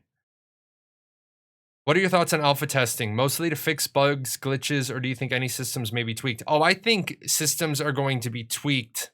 Left, right, center, upside down, strange, charm, every side, every angle, every twist, turn, bend, warp, you know, everything. Yeah, there's going to be balancing across the board. I mean, Steven's not delivering an Asian game that's already developed and giving it to players. Steven wants feedback. Steven absolutely wants feedback. So, I've never tested before, and I'm part of Alpha 1. What to hold on. I want to actually be helpful instead of being useless. If Intrepid doesn't give us specifics to what to test, what do you suggest? Okay, Cobra King, I'm gonna write that down. Oh, somebody followed. Testing protocol sheet. I have pulled up a really good, I can't share it with you guys, unfortunately, because I'm still under NDA. The game never came out, but I have a really good testing protocol for a game that I tested. They closed up shop, but they specifically sent us at the end of the testing, they said, we're not releasing you from your NDAs. We've decided not to pursue this project, but you are absolutely not released from your NDAs. And I was like, okay. So I will take their testing protocol and tweak it. I will make a Paradox Gaming Network sort of testing protocol for what to test for new testers. And I love the fact you asked that question, because I hate people who buy Alpha 1 to be a player for their own personal gain. I love the fact. Oh, look at that! Subscribed at 4 months at tier 3. This guy putting chicken dinners on my table. I do like the fact that you asked and you're interested in being a tester, not a player. You're gonna have years to play. Let's get it right in testing. So I have that written down now. I'm actually gonna ping Steven about that as well. Like, hey, do your QA guys have testing protocols? And I'm gonna ping Steven because that way Steven will be like, do we have testing protocols set up for the testers? Uh-oh. Hold on. The phone is a ringing. I've never seen a wallet like this. Speaking of wallets, I need a new one. My the picture. I'm not gonna. You guys don't get to see the other side of the picture, but the picture that's in my wallet that is fucking from 2000. This picture is from 2003. This is me at tech school. Let me bring it back here. This is me in tech school. My wife's in the picture, but as Maximus says in Gladiator, that's none of your business. I gotta get that picture reprinted. I've carried that picture in my wallet for 18 years, 17 years. Yes, a guild can control more than one castle at a time if they can do it. Considering we're limited to one citizenship per account, does that mean all the alts are outlaws? No, you are limited to citizenship in one node at a time, but all of your alts are citizens of the same node. All of your alts share your housing. So you don't really have alts. If you can work with me here, I need you to change your mentality. You don't have alts. You have alternative mains. And I know what you're going to say. You're going to say, but Jay, that's what alt means. No, it's not. Alt is kind of like one of those gamer terms. Like most people don't have two mains. They have a main and an alt. Well, in Ashes, you have alternative mains. Each character has its own story, but you're tied to housing. They're all tied to housing. They're all tied to citizenship, but not to guild. You can be in different guilds with your alts. If the alpha servers are persistent, do we copy characters over to the beta servers? No, you don't go to the beta servers. The alpha 2 server chugs on persistently. At first, I thought we would have persistent access as alpha testers. Yes, but that the beta testers would be able to join the same servers. I don't believe so. I don't have a 100% definitive answer, Ashes of Nerer, on that. My understanding is that the Alpha 2 servers will be one set of persistent servers. The beta servers will be their own servers with their own directed testing. I'm sure as alpha backers, we can play on beta servers. I have Alpha 1, V-Man. As soon as Alpha 1 opens, I'm there. There's one main guild that controls who enters or leaves the alliance, right? Linker, I don't know. I don't know how their alliances are set up. That's a good question. How do alliances work? You're thinking Eve Online, the executor of the alliance? I'm thinking the same thing. That's immediately what popped to my head, the executor of the alliance. Not gonna lie, I'm a little disappointed the letter wasn't released. I'm gonna say I agree with you, but at the same time, Steven did a really good PR. He gave a really good PR answer. Why didn't the letter release? Because he's waiting for something very specific, right? He's waiting for testing dates. Now, as I said, guys, old business is old business, new business is new business, and friendships are friendships. But Steven didn't fly down to Orlando to join me and my family at Universal and Harry Potter World to have a butterbeer. Steven and I are friends. He, of course, if he said, "Hey man, I heard you're going to Orlando this week and I'm going to be there too. Let's meet up at noon or let's meet up at 7 a.m. and go into the park together, just talk, hang out, have donuts from Voodoo Donuts or whatever." I'd be like, "Yeah man, that'd be cool." I mean, I'd hang out with Steven. But at the same time, when it comes time to do the show, when it comes time for me to be a content creator, sometimes, no, we didn't meet up. I'm kidding.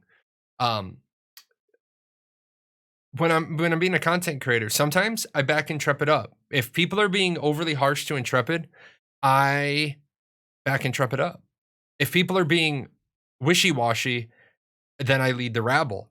Sometimes I lead the rabble. Sometimes I take control of the rabble, even though I know the reason. But I like to I like to be in control of the mob, because sometimes the argument needs to be had.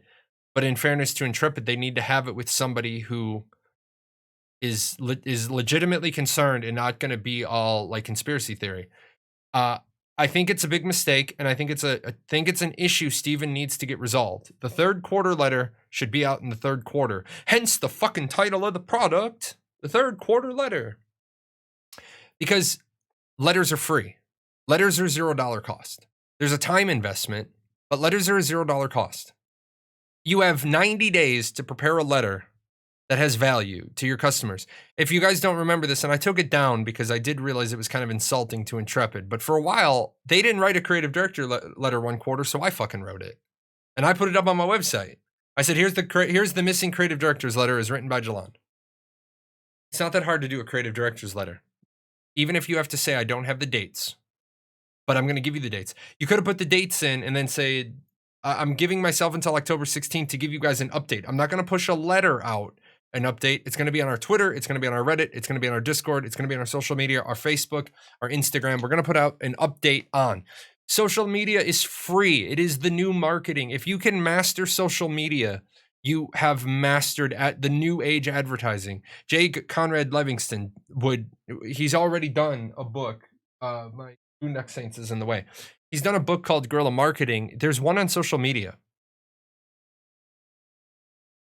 Okay. If you understand social media, you understand the world. And I mean that. I 100% mean that. If you're a young pup, and I don't mean that insulting, because I'm old. I know I don't look it. With the hat on, I look great. I got no gray hair. But if you're a young pup, you're going into advertising, marketing, or business, content creation, you need to understand social media. I don't, and I struggle. I can't grow on social media. I can grow here, but I can't grow on Twitter, Instagram. I don't understand those platforms. So if Intrepid can get hooked in with that, then he releases the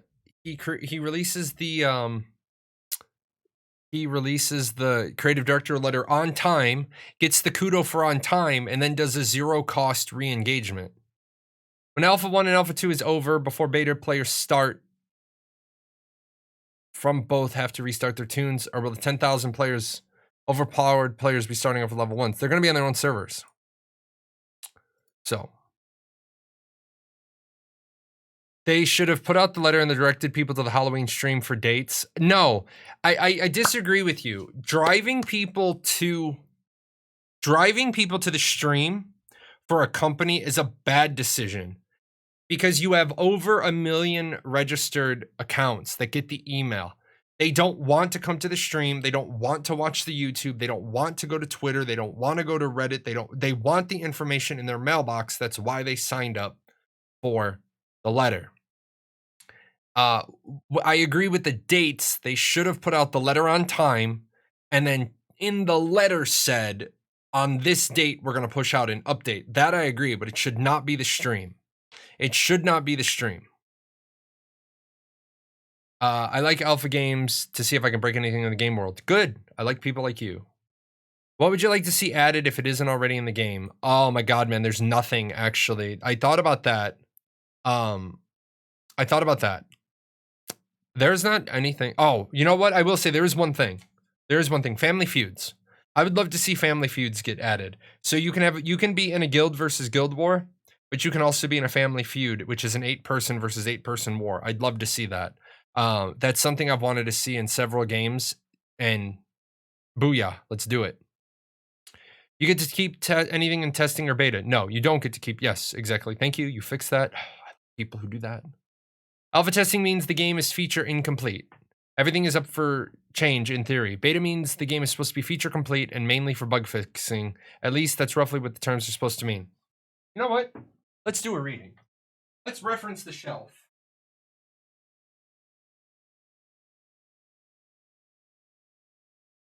Oh, glossary. Where the hell is it? Okay.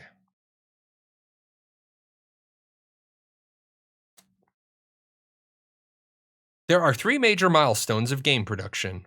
Alpha, You have your game completely put together, but assets, gameplay, and levels are still being tweaked and tuned. Beta. Your game is finished and now subject to testing to find bugs, fine-tune gameplay, and deal with any last-minute revisions. Gold. Game is complete. Note that this is not always the case, and some games continue to be tweaked when they have gone gold. Alpha, beta, and gold. Alpha 1 and beta will be different servers. No. Alpha 1 and beta, or sorry, Alpha 1 and Alpha 2 will be the same servers. So if I'm part of a metropolis, since I'm in the apartment system for it, do all of my alts get locked to that server and that specific node? No, okay, there's two types of alts. You can have alts on the same server, or you can have alts on different servers. So if you want to have alts on different servers, have alts on different servers. Wishful thinking. The letter is delayed because Steven wants nodes 3 to be part included. Nah, they're not ready for nodes 3. They're not ready for nodes 3. If they were ready for nodes 3, they'd be a lot further along. Is gold finished early access in 2020? Yes. I would agree with that. Have I seen The Social Dilemma? Is that the story of Mark Zuckerberg? No. Oh, that's the Netflix documentary. I'm going to add that to my list. Thank you. Thank you for that. I don't really get a lot of time I didn't have a lot of time. Big shout out if he's still here to Zetrix. Zetrix gave me a ton of time back in my life. Revamping Ashes 101 saved me years of work. So yeah, I will write that down. I like documentaries. So I have a little bit more time now. I recommend for social media. Yeah. You know what I realized? You know, it would be cool if hotels did. It would be really cool if hotels would set up their TVs so that you could access your own Netflix account. But I know they don't want you to do that. They want you to watch the on-demand movies. But like my family didn't have anything to watch. We went back to the resort one night. My kids were beat. My kids were beat. And actually my kids complained. He walked us to death. And I was like, no, I didn't. You didn't die. You're back home. You're alive. You have feet. You're fine. But we got back to the hotel one night and there was nothing to watch. I usually, like, when we're on vacation, I'm kind of a jerk. My kids get back. We shower. Everybody showers. And then we're all ready. And then we usually watch something on TV together. And then we go to bed early because we hit the parks for early access. The only way to do it. And we had nothing to watch though. I felt kind of bad for my kids. So I did throw my Discord information. I will remind you guys, a lot of you forget this on stream or on Twitch. When you're on my channel, scroll down below this sexy hat, not this face, this sexy hat. Scroll down below. And there's a bunch of stuff down there. I like icons and stuffs, like links, polls, lots of stuff down there for you guys. Lots and lots and lots of stuff. So make sure you check that out. Speaking of which, I got to go to my P.O. box. It'll probably be empty, but that's okay. It's okay. Wow, we are caught up again. Excellent. All right, hat's coming off. It's a little warm in here. Well, warm. Not making. Oh. And I got a little burnt. I got a little crispy crittered. Yeah. Twitter. I do try to be funny on Twitter. I'm trying to learn Twitter. You will notice that I do get some people engaging with me. I do get people engaging with me on Twitter. Universal Orlando Resorts. Guys, I gotta show you this. I gotta show this. So this is one of those things that you shouldn't say some things on your Twitter. Now, I'm so small, my Twitter doesn't matter, right? They don't, Universal Orlando Resorts isn't going to give a shit about my Twitter, but I do want to let you guys know that they better not send me a survey. And the reason why I say they better not send me a survey is because they asked my wife if we wanted a waterside view. Did we want a waterside view or a front side view? And of course, my wife, knowing that I like nature, I like plants, I like water, she said a waterside view. I am definitely going to ask from now on whenever I stay at Universal Orlando Resorts. I want a palm tree view. This is literally my view. And it didn't matter how I sat. It didn't matter where I moved the chair. This was my view. So if they send me a survey like, how was your stay? I'm going to attach that picture and I'm going to say, yeah, I'm really thankful that I spent extra money for a waterside view. I mean, it is a nice palm tree. I mean, I am going to say it is a nice palm tree. I mean, it was a nice room. It wasn't the Portofino. I do like the Portofino. If you, like I said, if you guys are going to go to Disney or you're going to go to Universal Studios and you haven't been before, feel free to contact me. My wife and I will give you our pointers. We have a lot. We've been to Disney now 4 times in 11. We've been to Disney 4 times in 11 years. That's a little insane. You shouldn't be allowed to go to Disney 4 times in 11 years. Oh, my wife has been actually, I take that back. My wife has been 5 times in 15 years. And my wife has been to Disney 5 times in 15 years.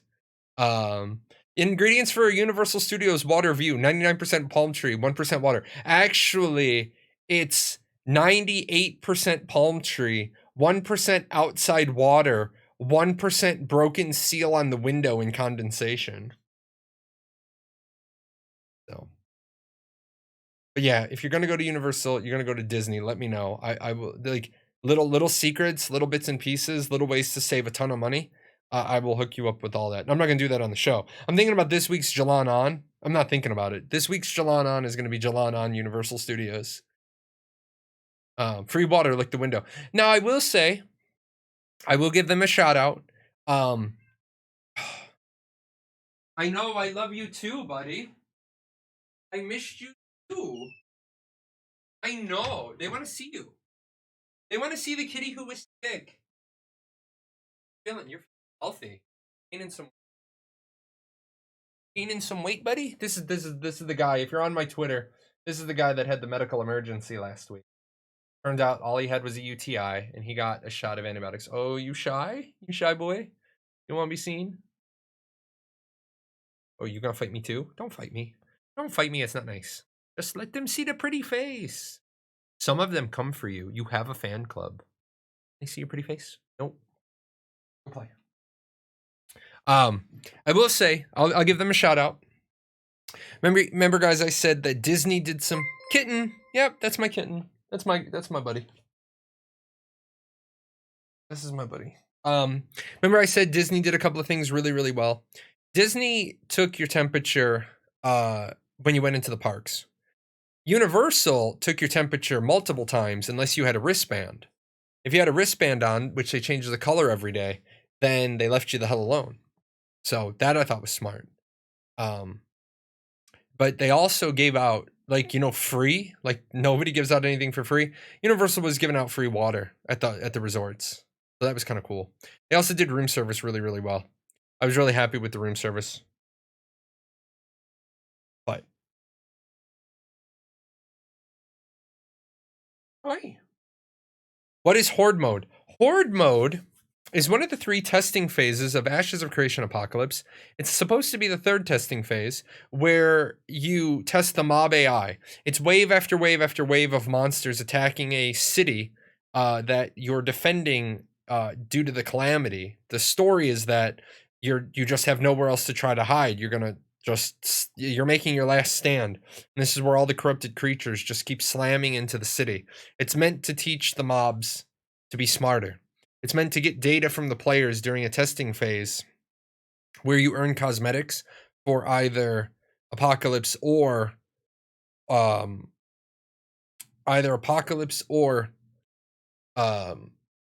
MMORPG. Down, buddy.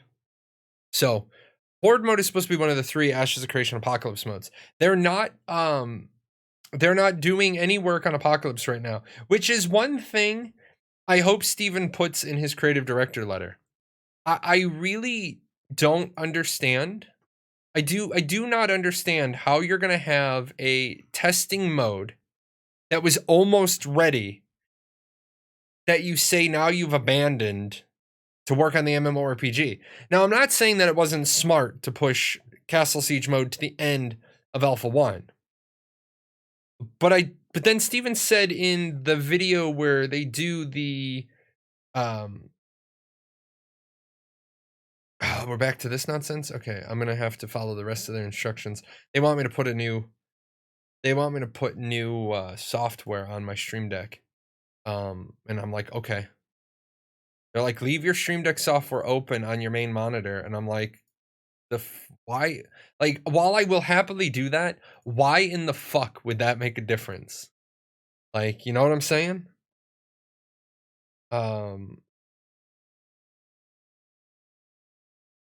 Where's the hybrid combat video? Oh, not this one. I want the castles video instead. 28 August Castle Siege. So in this video, Steven said that they're planning on doing some castle work in Alpha 1. And so I'm like, first of all, I'm a little confused. I'm a little confused. I don't understand. Like, Steven needs to come back to this footage specifically. I'm interested to know why they built a castle 1/4 the size of the castle that they actually need. Like, explain the process there. And this is where, like, don't get your paws run over. This is where I'm gonna give Intrepid a big fat F. And this is low-hanging fruit. This is absolutely low-hanging fruit where they could be making a difference with the community. You don't have to be transparent development if you think it's going to cost you. You don't run the show, I do. You don't have to have transparent development if you think what you're going to say is going to reveal too much to your competitors. But you could definitely, like, watch this. I don't know what the answers are, but watch this. All right, guys, what you're seeing here in this footage is this is one of our castles in the Alpha 1 testing ground. This castle is actually going to be about 1/4 of the size of what the castles are going to be in the actual MMORPG. Now, I know some people would ask, why are you wasting time developing resources that aren't going to be in the MMORPG? And I want to assure you, that's not what we're doing. We're building this castle to this size in Alpha 1 because until we get to Castle Siege mode, which will be returning in Apocalypse, we've just shifted the development schedule around a bit. We're going to actually be putting that after Alpha 1, before Alpha 2, because that's going to be the appropriate time to get that data. We want to do a little bit of this combat refining, and we also want to remind the MMORPG fans we are building an MMORPG. We are not building a Battle Royale. We are using a Battle Royale. We are using a Castle Siege mode for development. But the reason why we built this one to 1/4 scale is this will actually be an object that you find in the actual world. What this allows us to do is the flexibility of Unreal Engine allows us to make an item and put some of the assets and resources that we need in there to test some of that Alpha 1 stuff. But when we get the full-size castles built, we're going to pull that siege stone out of there. We're going to move it to where it needs to be, and then this is going to be tasked to a different purpose. Transparent development. You taught the community something. You taught the community that there's no such thing as a wasted resource because you can move things around. But they need to get better at their presentation of what they're doing. Please stop making too much sense. Thanks. Okay, come here. You can sit in my lap, but you got to stop clawing me. You're hurting me. Yeah, I know. And that's the thing. That's the thing. They're missing golden opportunities to engage with the community and be transparent, because you can be transparent and not say shit. Are the castles forts supposed to scale similar to nodes? No, the castles are static. They don't change. Now there are, do I have castle nodes? There are 3 nodes attached to each castle. I don't like calling them nodes because they exist outside of the node system. They're not part of the 103. So there's actually 103 plus 15 nodes. Steven's going to change the name on these. They're going to be named locations. They're not going to be castle nodes. Sorry, short quotes, cat in my lap. You want a hat? You want to be the cat in a hat? Nope. Okay. So there's going to be 3 castle outposts. Outposts, I think, is a good word because we're not using outpost anywhere else.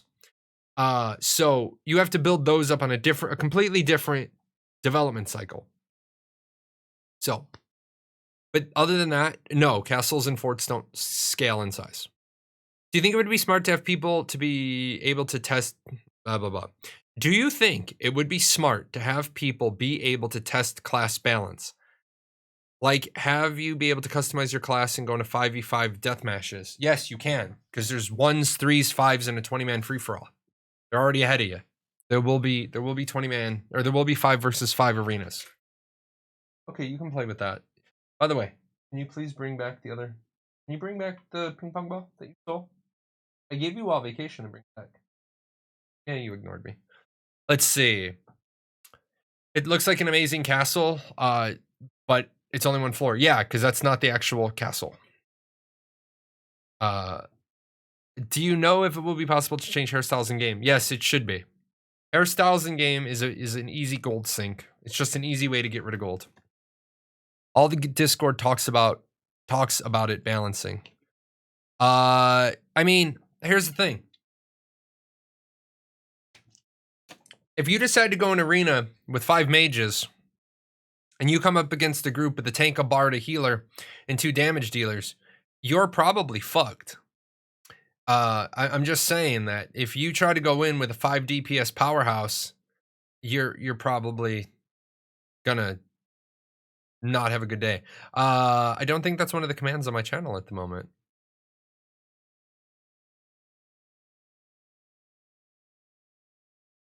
I don't think gamble is one of my commands.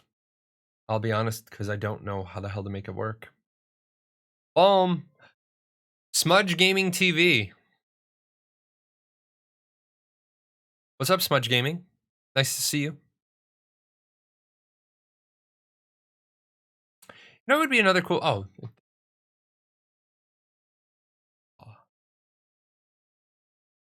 What's this? Smudge Gaming. I'm Smudge, semi-professed sick gamer and actual bad gamer. I enjoy playing and sharing my gaming, but you don't have any videos. You've got nothing here. Oh, I can learn about you. You're a 27-year-old basement gamer, basement dweller, and overall geek. Nice. Oh, you played Diablo 3. Very good. Very, very good. Pleasure to sub, dude. Your video and content is great. You're getting me hyped for Ashes. Hey, if you're going to continue streaming, I can also help you, like, along with that. Some of these guys will tell you I'm kind of a Twitch mentor and coach to get you, like, up to my levels. I can't make you the next ninja, but I've got a bunch of stuff to help new and upcoming content creators. I actually enjoy helping people because I feel that it helps balance out the horrible 4 years I had getting started. I absolutely was horrible at content creation for the first couple of years, and I wasn't really learning. I wasn't really learning much, but I'm happy to help people because that way I say, well, I've helped X number of channels get to this many subscribers or followers or whatever, and I'm like, hey, that means that if I average myself in with them, the amount of time it took me to get to that threshold goes down. I've been changing. Oh, you're in the military too? So yeah. Which branch are you in? By the way, I met a lot of veterans, man. I love the fact that the Universal employees have U.S. military veteran on their name badge, so I can talk to them. So that's cool timing. I'm literally planning to start streaming this week. Good. Some of that'll help you. And if you have questions, I actually, on my Discord, I have a channel just for content creators. You can pop over there and you can ask me questions. I will say, I do on occasion,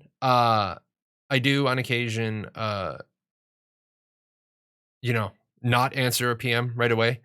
Like most things, guys, I am 41 years old, so shit technology, I am not as good as the rest of you. I have this really bad habit that I see something on my phone. I find something on my phone, right? I open it up and I'm like, oh, somebody PM'd me on Discord, and I look at it on my phone, and then I'll get like 9 other PMs, and when I log in the next morning, those all have ones on them because they're new, and then I forget to go down a few. So if I ever ignore you, just PM me again. I'm not gonna get offended. Yeah, the class balance isn't gonna be 1v1. It's gonna be 8v8. It's gonna be party balanced.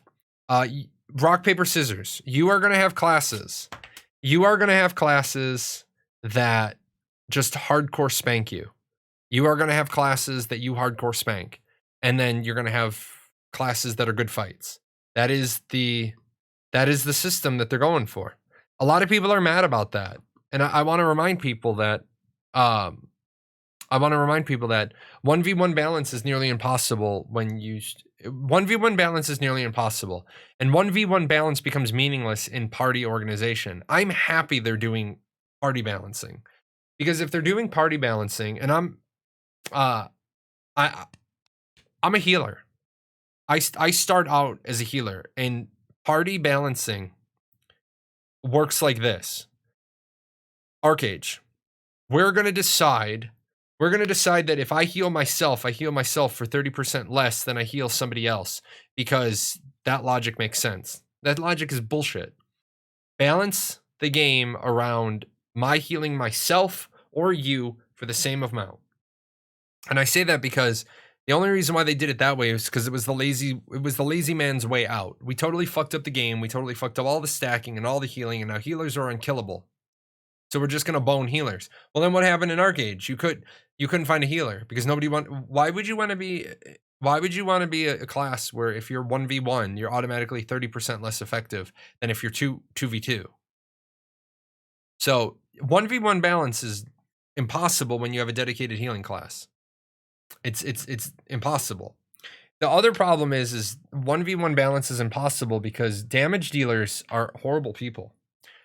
Don't get offended, because you're probably not the damage dealers I'm talking about. Let me explain. Damage dealers somehow think that they should be able to kill tanks and healers. Well, first of all, damage dealers shouldn't be able to kill tanks and healers if you're going to have rock, paper, scissors balancing. In an ultimate balance world, it comes down to skill. You have to have 2 supercomputers fighting. Boom. There is another Prime sub. You guys are amazing to me. That takes us back up over 400 subscribers. Hey, Twitch, pay attention here, man. I got 157 viewers, but 410 subscribers. This is Nielsen ratings, baby.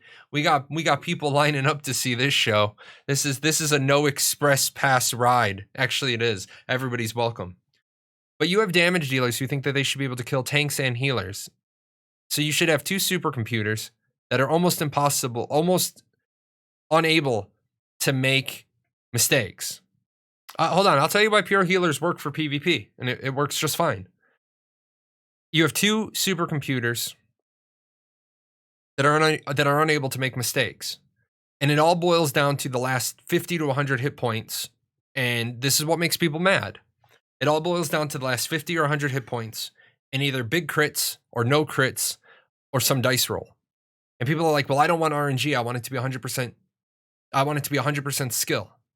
Do you have any idea how hard it would be to balance a game for an MMO with no crits? Like, you're not playing an MMO then.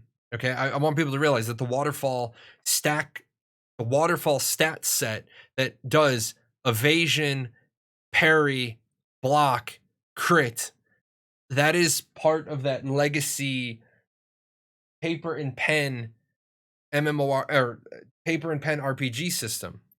Now, here's how it works, and we're gonna Bob Ross this up here, and we're gonna do where the hell's my display capture? What? We're gonna Bob Ross this up. Ready? And we're gonna first of all save all your eyeballs. So there's your eyeballs being saved. And this is an assignment I had in Introduction to Game Design and Development, and this is called the Law of 7. Okay, and this is the assignment we were given for class, and we had to understand the law of 7. Okay, so you've got damage dealers, and then you've got we're gonna have the healers, right? And then we're gonna have the tanks. Okay, so here's the law of 7. Usually in some sort of rock paper scissors, you have these guys beat these guys beat these guys, and these guys beat these guys. That's how rock paper scissors balancing works. And I lump all damage dealers together, and I'm just gonna put bards in with healers for the moment because I don't want to do a 4 square. We're doing a triangle. Work with me. So somewhere along the line, people say that tanks should be able to beat damage dealers, and I'm okay with this. Damage dealers aren't. Damage dealers should be able to kill healers, and they're usually okay with that. And healers can kill tanks, and that's where everybody goes, the fuck? Okay, so tanks can kill damage dealers, and if everybody has to kill somebody, then tanks have to kill damage dealers, and the damage dealers don't like that. But damage dealers are okay with killing the healers. But everybody says the fuck when tanks are killed by healers. So we do this, and we say tanks kill healers, damage dealers kill tanks, and everybody's like, okay, that works. When all of a sudden now healers kill damage dealers, and people say, damage dealers are like, oh, fuck no, I'm not getting killed by healers. Well, healers have to be able to kill somebody, okay? So you got rock, paper, scissors. So rock, paper, scissors. The healers have to, the scissors cut the paper. Otherwise, you don't have balance. So now here's where the law of 7 comes in, and this was my assignment for Introduction to Game Design and Development. 7 points. You have 7 points. Damage dealers, all they do is 7 DPS. Okay? All they do is 7 DPS. They got nothing. They got nothing else. Now healers do 6 heals per second and 1 DPS. Okay? Now, tank has 3 DPS. That's not a D. Have 3 DPS. And they have 4 mitigation per second. Now, what happens here? In 7 seconds, or in 1 second, in 1 second, the damage dealer has done 7 damage. But in 1 second, the healer has healed back 6. He's only done 1. So the healer has lost 1. Damage dealer has lost 1. And in the next second, the damage dealer does another 7, but the healer heals off 6 and does 1 damage. So in the end, they've both done 1. And as this continues, okay,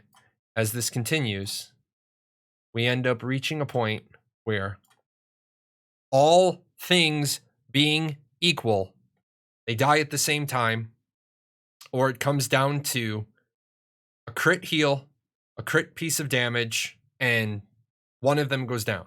And people are like, I don't want any RNG. Okay, then there's no crits. There's no crits. Then they die at the same time. And damage dealers are like, I don't like that. And I say, well, why?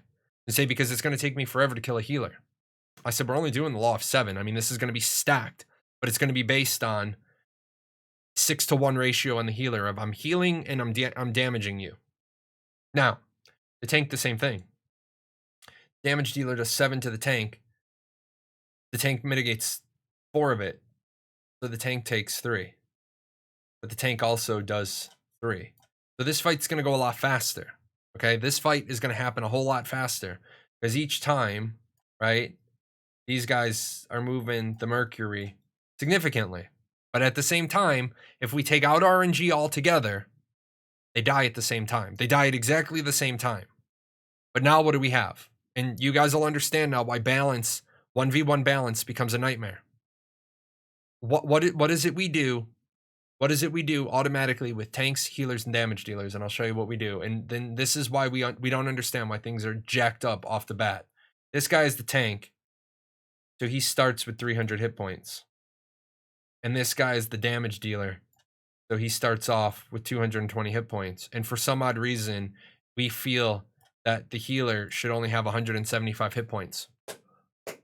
So we've started with an imbalanced equation. Because I showed you if everything was equal in the law of 7, and you can do the law of 10, you can do the law of 12. We did 7 in class. Everybody would die at the same time. If we did no crits, everybody dies at the same time. Damage dealers don't want to die to a healer. Well, you got to die to somebody. Now, I'm totally okay with a starting point that goes something like this. I don't have balanced classes. I have an imperfectly balanced system. How's it imperfectly balanced? Crits, stackable crit rate, shit like evasion, okay? Things like evasion, dodge, parry, hots, crits, crit heal rate, crit heal damage. So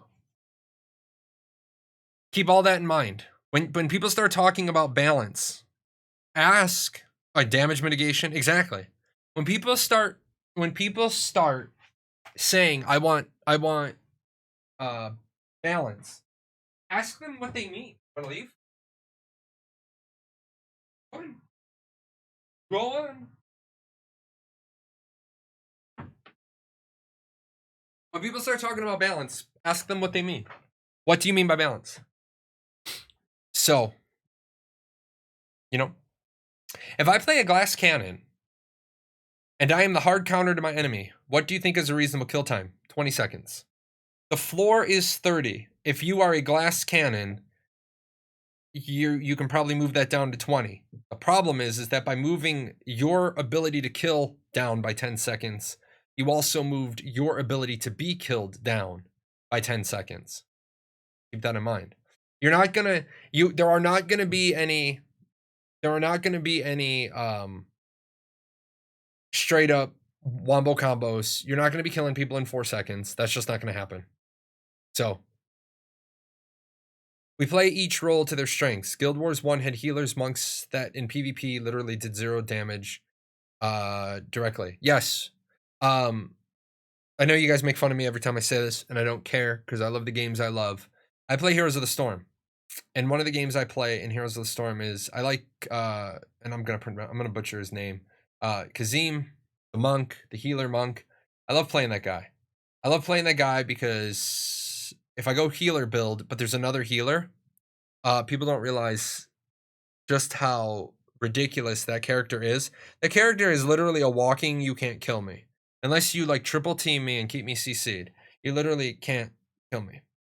It's just nuts. And then I don't do the straight healer build. I do the crazy, if I hit 100 things early on in the game, then I just keep hitting you and I literally just obliterate you. And it's definitely a broken class. I definitely understand why, people scream about balance issues.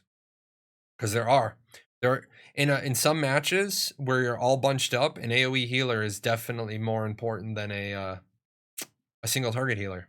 And that's how people's builds are going to go. Remember, I'm going to be rocking one breed of cleric. Maybe a high priest. Maybe I can stack so much healing output in a high priest for a single target. But maybe as a scryer, I'm more AoE healing. Keep in mind, AoE healing is usually more effective than single target healing. Why? Bad balance. And that's what killed Arcage. What killed Arcage was when you could spam mend 28 times with a big mana pool. Well, holy shit, man. Every mend is doing somewhere in the realm of 140,000 healing. And then you flip that into a Mist-Song shield. You hot swap in your Mist-Song shield and you're throwing mend. Oh my god, it was like, this is ridiculous. Good luck finding someone alone, though, without getting corruption. Yes, I agree with you. However, we've talked about corruption, and I don't want people to be afraid of corruption. I don't want people to be afraid of corruption to the point where they think no one's ever going to fight back. Remember, there are going to be plenty of opportunities and plenty of reasons when you fight back. Depends on what's in my inventory. The biggest driving factor, if I fight back, is what do I have in my inventory? Because if I have a lot of expensive stuff in my inventory, you bet your ass I'm fighting back. I want that 50% death penalty. Did I play Lineage 2? Yes, but not for very long. I didn't enjoy it when it was hot, when it was live. I was busy playing Final Fantasy 11. I actually went back to Lineage 2 sometime last year to take a look around, and I was like, I can't play this. I know that it seems weird, but I have a certain minimum standard for graphics. I have to. The graphics have to be good, man. And I know people are like, well, they were good at the time. Yeah, they were good at the time, but then so were tube TVs. Tube TVs were good at the time. Holy shit, guys! Don't freak out on me here, but you know, I was I was stoked when I got my first color TV that was like for my personal use. I had a black and white in my room. Later, Zetrix. I'm asking about the class dynamics, not the graphics gameplay reasons, before they ruin them by making everyone almost do everything. Yeah, I have heard that about Lineage 2. I mean, I've heard that about Guild Wars, ESO. The problem is that we're for a long number of years, long number of years, we took the MMO out of MMORPGs. People complain I can't do everything in the game. Well, guess what? You're not supposed to do everything in the game. That's why I'm okay with Steven saying he doesn't want changeable primary classes. I'm okay with that. So don't know. I think healing should be more about support, time, shields, utility, and some healing for sustain. I mean, there's nothing wrong with that, but healing is healing and support is support. There are going to be shield healers, hot healers. I mean, there's going to be, that's going to happen with this. There's going to be apostles are not going to heal the same way as high priests. They're not going to heal the same way as protectors. They're not going to heal the same way. I mean, um, they're not going to heal all the same way. Some will be, if you play Final Fantasy, you're going to have you're going to have big heals, hots, shields, you know, damage nullification. There's going to be a lot of things. I attribute my color blindness to watching TV on a 13-inch black and white TV. You know, I was only allowed to watch TV in my room. If I was only allowed to watch TV if the family wasn't watching it, then I was allowed to watch it if I watched it on my black and white. And I watched MASH. I don't know why. I was a big fan of MASH. I'm so stoked as to how they'll be different. Yeah, I mean I'm stoked to find out how the augments are going to work for healer. And I want to say bard, but more than likely I won't be a bard. I'll more than likely be a cleric on my main and a summoner on my secondary main, my other account. My streamer account will probably be a summoner. Although I'll have 8 alts on my streaming account because I'll be making a lot of content. He left. And now he wants to come back in. The amount of variety will be fun to mess with and give us a lot of ways to play that we enjoy. Yeah, I agree. I agree. Oh my god. They missed me so much. Although, my cat, get in a big cat bed. There's a big cat bed right next to you. Nope, sleeps on the floor. Have they mentioned how many alts you can have? Yes, a comfortable amount. What? You brought me a teddy bear. I didn't kick you out. You wanted to leave.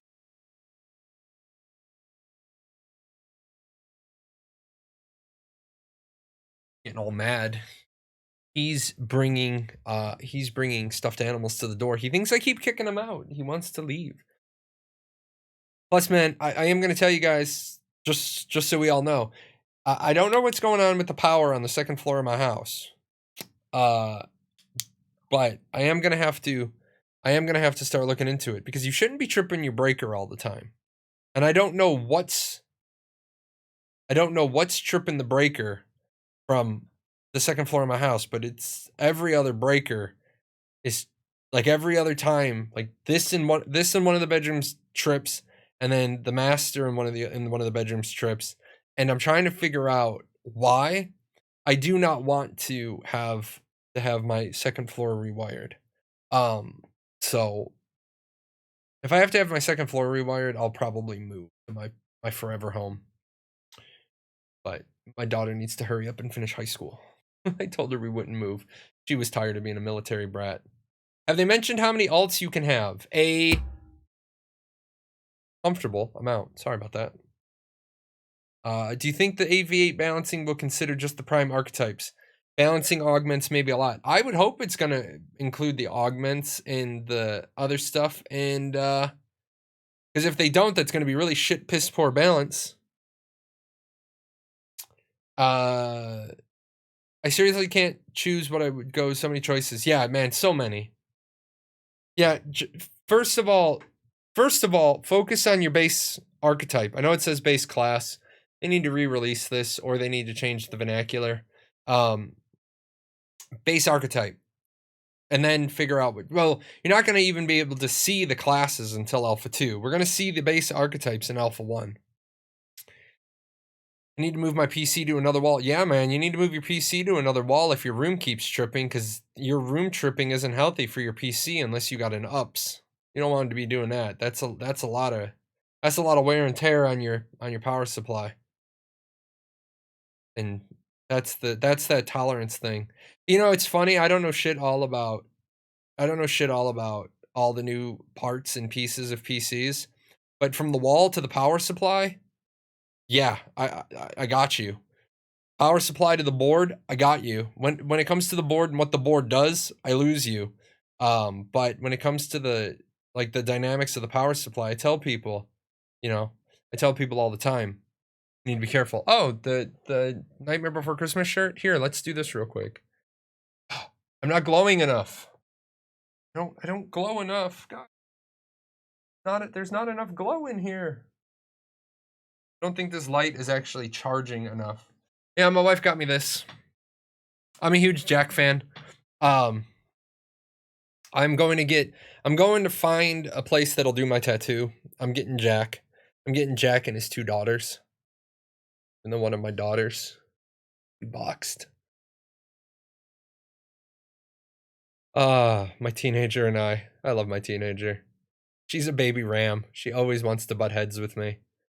She is going to be an amazing, I wish I had like the crystal ball and I could see ahead like 15 years. I wish I could see ahead.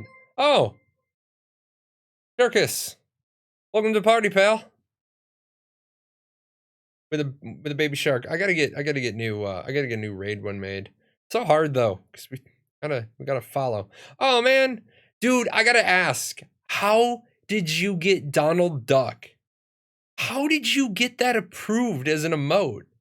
Like, I am surprised Papa Mouse hasn't paid you a visit yet. Like, how did you get that? I was afraid to try to do something like that. Be like, excuse me, Mr. Jahlon. You don't know, but I do the voice of Donald Duck. Okay, because you're not really profiting off of it, I guess, is why it's okay. I mean, that's cool. I gotta hear your Donald, but it's probably because you're not profiting off of it. I mean, I guess somebody could say you're profiting off of it because people pay to have the emotes, but that is cool. I love that. You stopped in once before. I love that emote. Like, absolutely, I absolutely love that. But then again, I'm a huge Disney fan.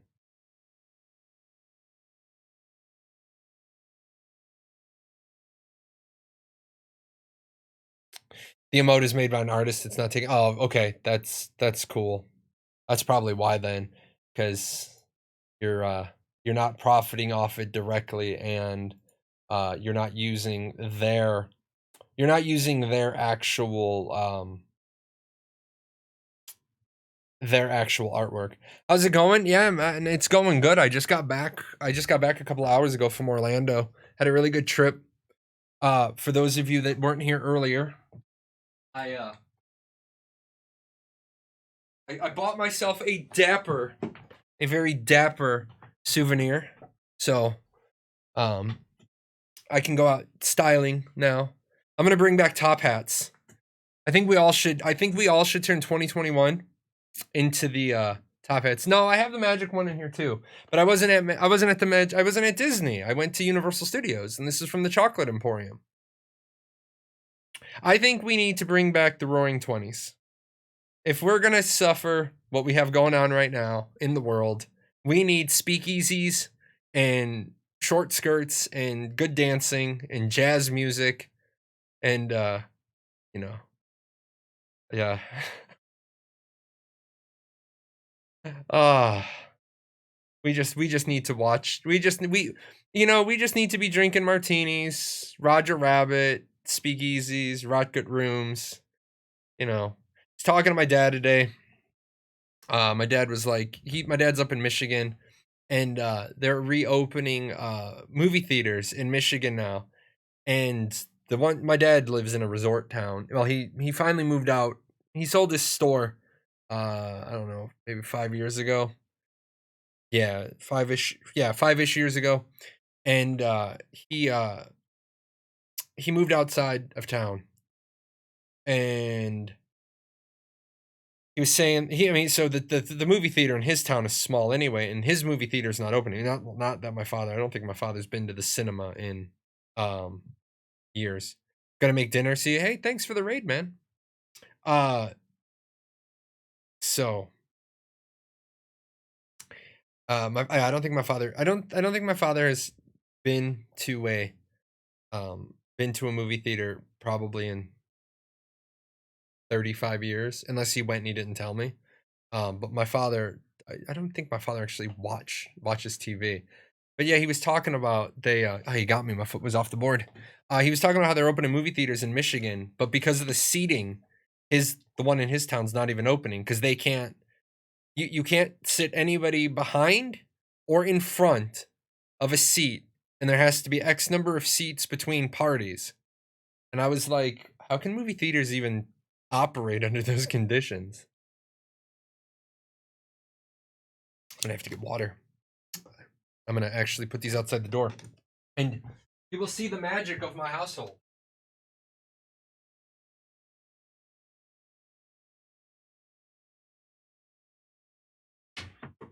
Kind of like the Vanishing Cabinet, Harry Potter. I will now put two empty bottles. Um, I will put two empty bottles outside of my door, and I will send a text message, and the house goblins will come. Um,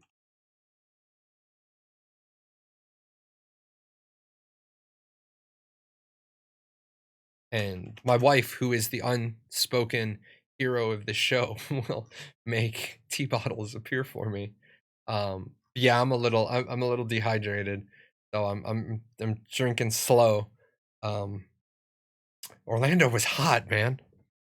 Doing a great job with Ashes. Thanks. I do appreciate it. I'm glad you guys like Ashes. I'm glad that the videos for these streams are popular on YouTube.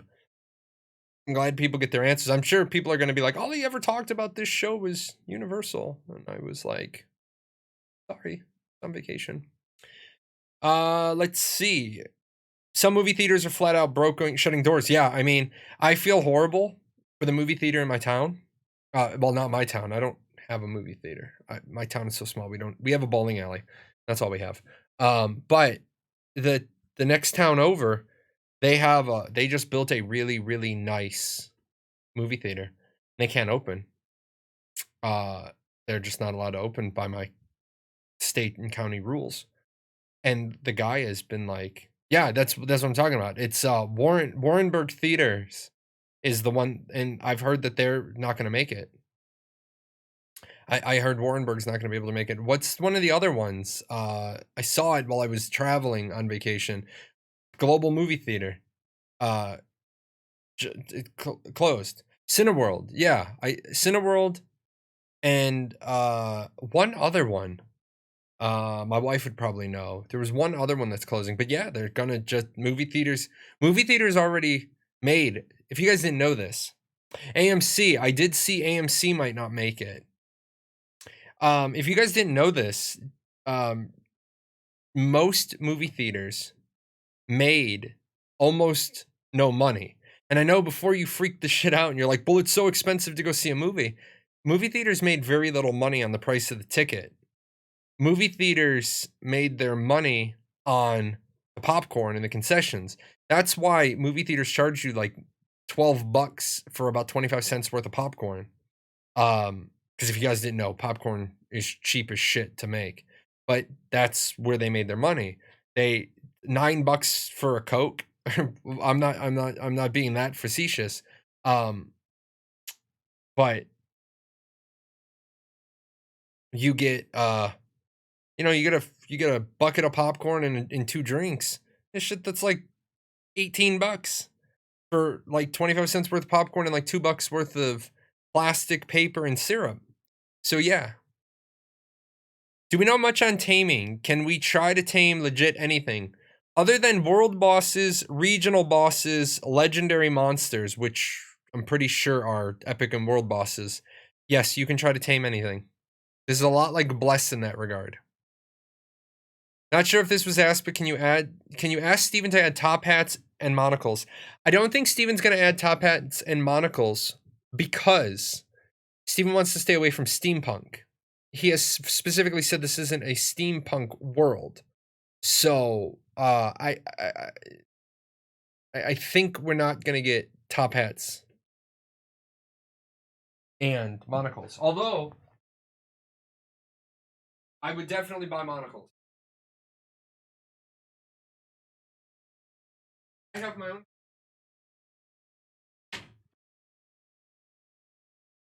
I have my own version of a house elf. But this was my daughter. My daughter brought up my teas. She's getting so smart. So I appreciate my daughter. Ooh, that's good. Nice and cold. Let us see. I want to tame a mushroom. Yeah, I have an unhealthy obsession with the Ashes of Creation mushrooms. So, I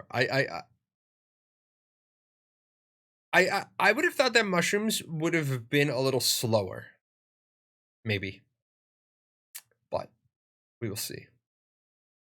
I'm actually really excited. Oh, I'm actually really excited about the prospect of taming the group mounts. I wonder if it can be done solo or if it requires a group of tamers. I'm guessing solo though. I'm actually guessing the opposite, to be honest. I am guessing that to tame a group mount, a big elephant is going to take multiple tamers working together. So that's going to be interesting.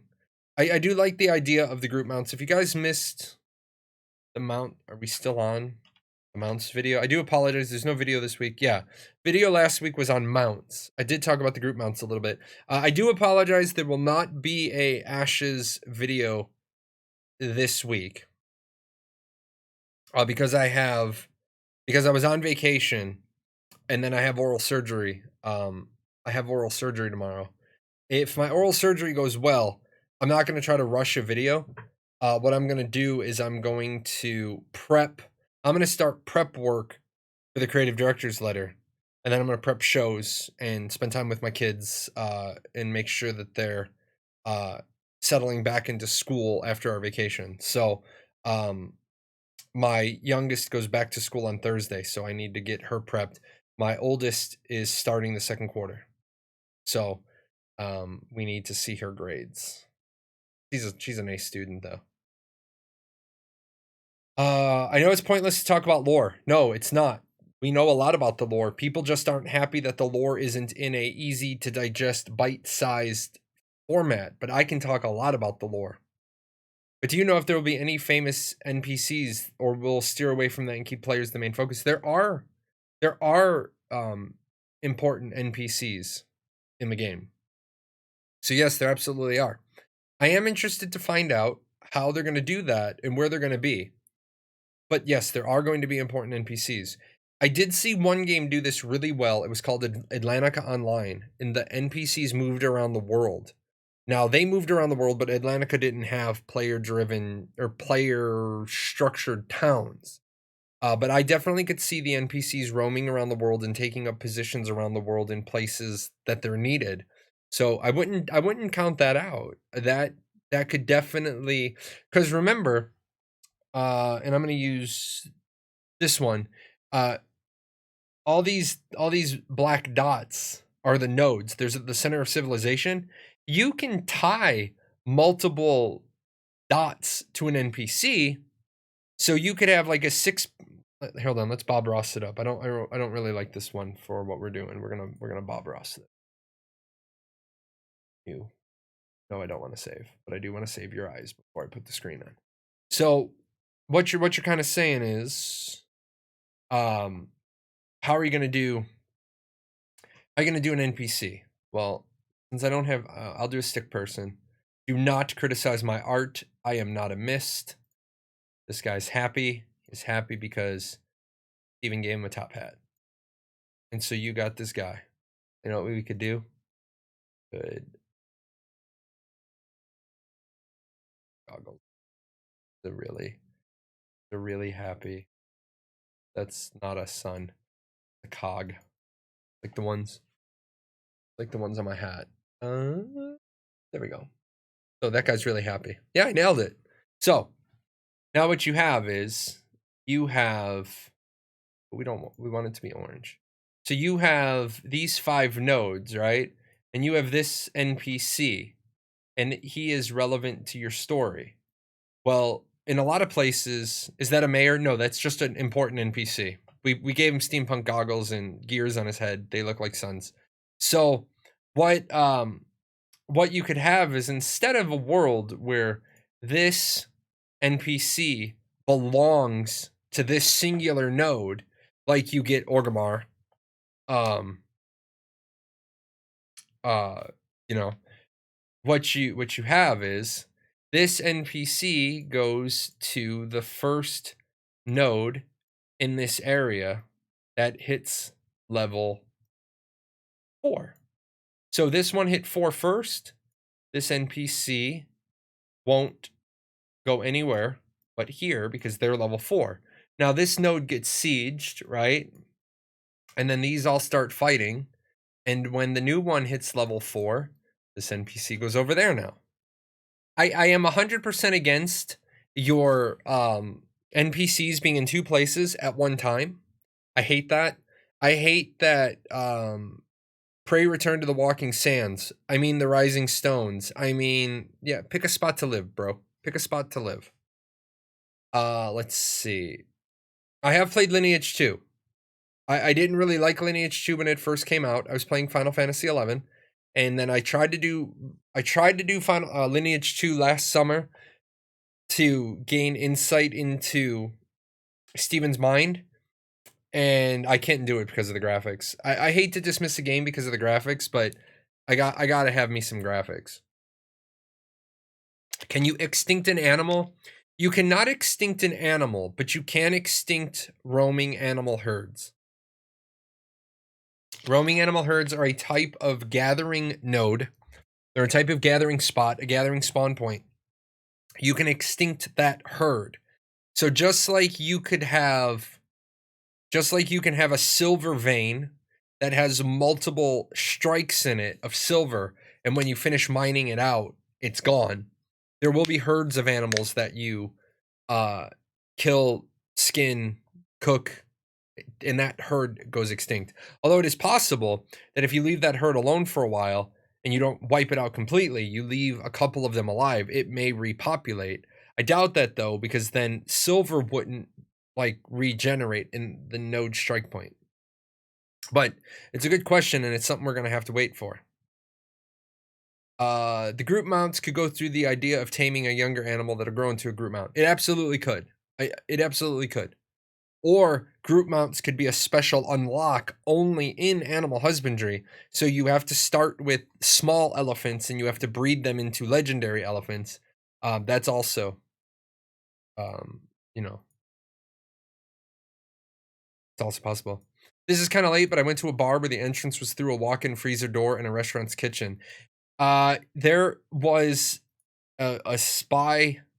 There was a spy bar up in Milwaukee where you had to know how to get in to get in. The concierge didn't give you any clues. You had to know how to get into the bar. Was it the safe house? Was that the name of it? Or are you talking to the walk-in freezer? Because I think it was the safe house. I think Yeah, Milwaukee, the safe house. I remember it. I know they've changed it over the years. I remember it as a place that you walk in and it was like a big white room with like a hostess stand, but the guy wouldn't talk to you. So you had to know the 4-digit code to go in. And then they didn't tell you where the bathroom was. If it's the one I'm thinking of, they didn't tell you where the bathroom was. The men's room, when you went to where the men's room was, it was the janitor's closet. You had to go to the janitor's closet to find the men's room. The entrance is like in an alley. I don't remember it as in an alley. I remember it when I went is was it in the alley? I remember it as a big white room with just a maitre d or a concierge sitting behind or standing behind a wood podium, and the dude wouldn't say anything. Didn't greet you, nothing. He just was in there. It's weird. Subscribe to tier 1 for 2 months. What is that? Oh, Might of the Light. Oh, that's cool, man. Is that a sword or a wand? That's got to be a sword. That's got to be a sword. Let's see. Somebody else asked an Ashes question. Man, we get off on topic all the time. I'm so excited for animal stuff. Is there another game similar to Ashes of Creation system with animals? Unfortunately the only game similar to Ashes of Creation, which the direction I think they're taking, is Bless Online, which is now shut down. Fuck you, NeoWiz Bless Studios.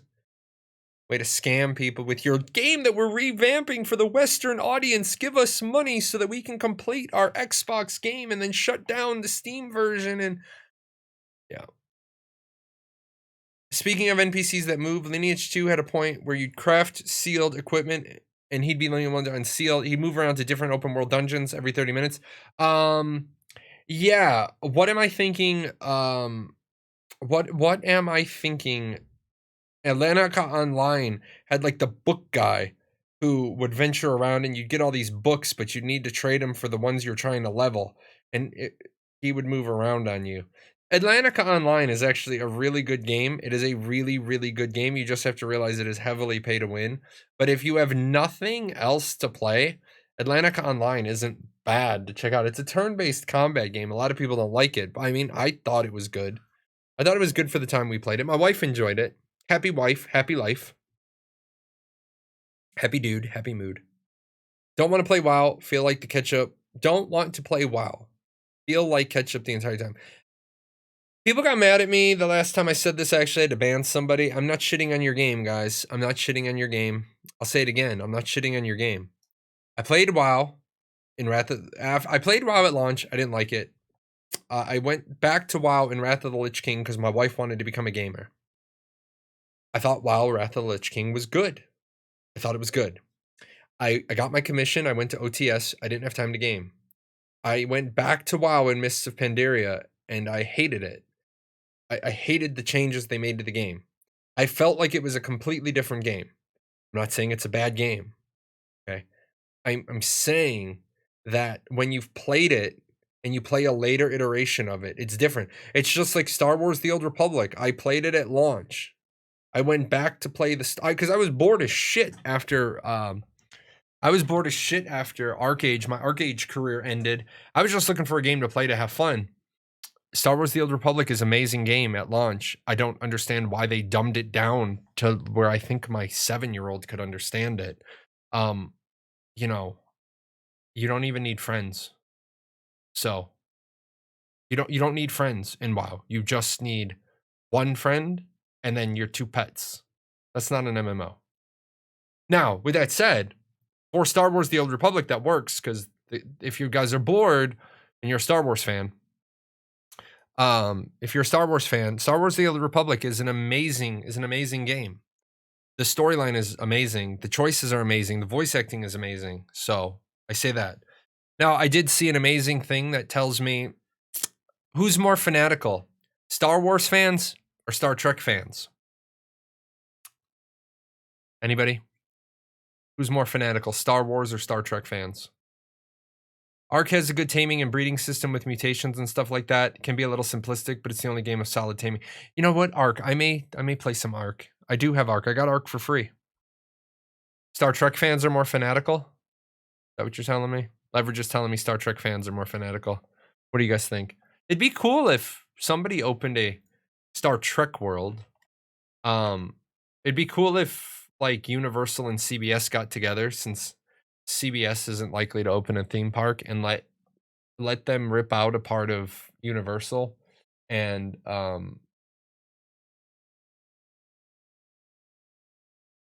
let them rip out a part of Universal and put in a Star Trek world. Star Wars for sure. Trekkies are definitely more fanatical. Yeah, Star Trek fans are more fanatical because Star Trek fans don't hate 3 of their 9 movies. I'm just saying. I have PTSD from Ark when it first came out, that they only had about 10 frames per second and I got sick. I can understand that. Where the hell I must own Ark on Epic Game Store. Everybody's like, I can't believe you use Epic Game Store. I'm like, I can't believe you don't. They give out free games. I will tell you guys, if you do get the chance to go to Disney, Hollywood Studios, Star Wars The Rise of the Resistance is absolutely amazing. It is an absolutely amazing experience. So I love it. How can one person come up with so many crazy things? They should get him to test ashes. Asmongold is testing. He is testing ashes. He has an Alpha 1 key. So yeah, he'll be here. Oh, Rex Troy? Is that Rex Troy? Rex Troy? I don't know Rex Troy. Sorry. What do you think about Conjurers being able to loot job quest blood packs from elemental raid bosses to be able to summon them as pets, like Final Fantasy XI had? Let's talk.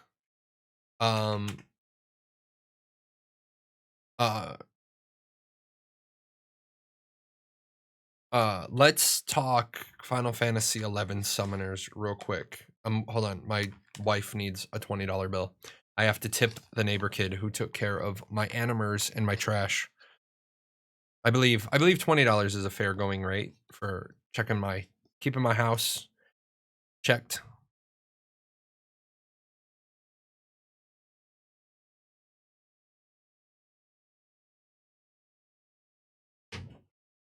Oh yes, and we tell this very, very sad story. I finally found the last piece. I'll tell this. So, what do I think about Conjurers being able to loot job quests from blood packs from elemental raid bosses to be able to summon them as pets, like Final Fantasy XI? I think that if Steven is serious about making summoners good, he's going to literally ask people that have played Final Fantasy XI to sit down and have a meeting with him. Because if you've played Final Fantasy XI, you have played the premier summoner of any game. If you haven't played Final Fantasy XI, I really don't want your opinion about summoners. 11, not 14, 11. Final Fantasy XI created so much content for Final Fantasy XI summoners, created so much content for their link shells, because this is a class that in order to get better, you needed to go on like epic journeys. And oh my god, like I remember getting Hades. I remember having the Hades summon, and that was like, oh my god, what the fuck, barbecue chicken? Like, we're fucking shit up today. Everybody yelled at you. Oh yeah, if you ever go to Universal Studios and you're a Harry Potter fan, that's a very bad day. This was on my shelf downstairs for a couple of years. And one night, my wife and I are talking to each other, and out of nowhere, we hear this glass breaking sound, and it was so sad. I couldn't figure out what was going on. The next day I looked at my wand and my wand stand, and my wand was gone. Now this is a pretty badass wand. It's a Death Eater wand. And you know, it broke. So on the box it says not a toy, and they are not kidding, but yeah, my wand broke. Much sadness. But my wife, who is amazing woman, she ordered my replacement, and they'll actually ship a wand to your house. You don't have to go to Harry Potter World to get a wand. I keep that one as I have a replacement for it downstairs. But I keep that one to tell people, if you get one of those wands while you're at the park, if you get one of the, like, if it looks fragile, it's fragile.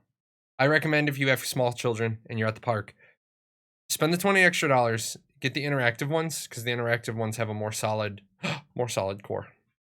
So I always hate to see the little kids drop their wands and they break them, and then they're crying, and Universal does not replace them. Let's see. I built an entire weapon just to be able to use Shiva in the real world. You lost me. Final Fantasy XI is buried under lots and lots and lots of bourbon and bad decisions. Help me out here. Yes, I know. He's talking Final Fantasy, but I don't remember. I do remember. No, I don't. Oh, yes, I do. Yes, I do.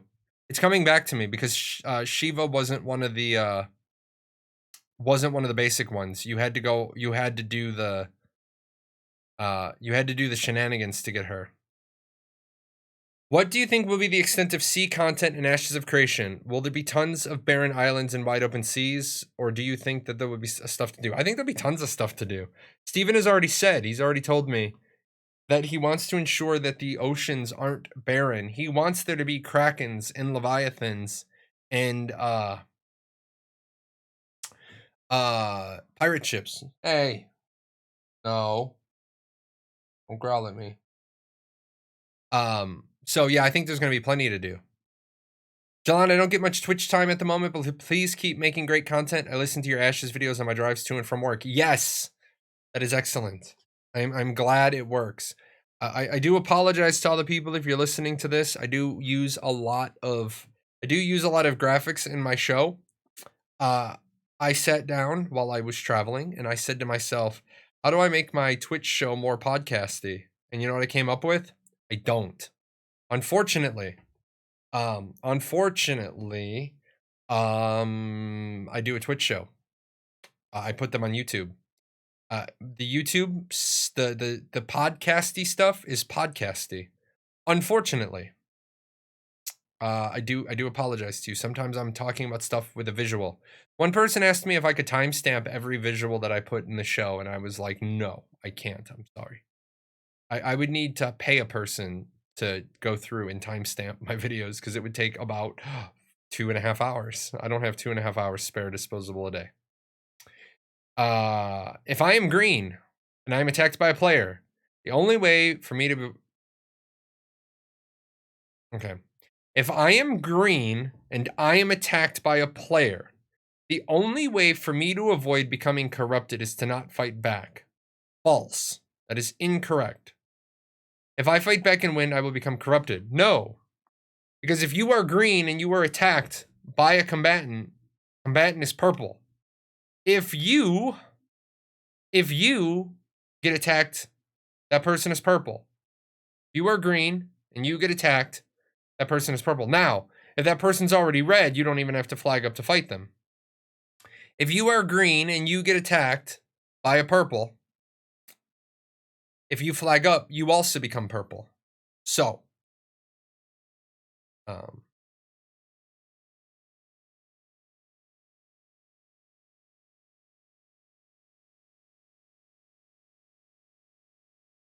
I have a whole section on ashes101.com for ashes101.com has an entire section on corruption.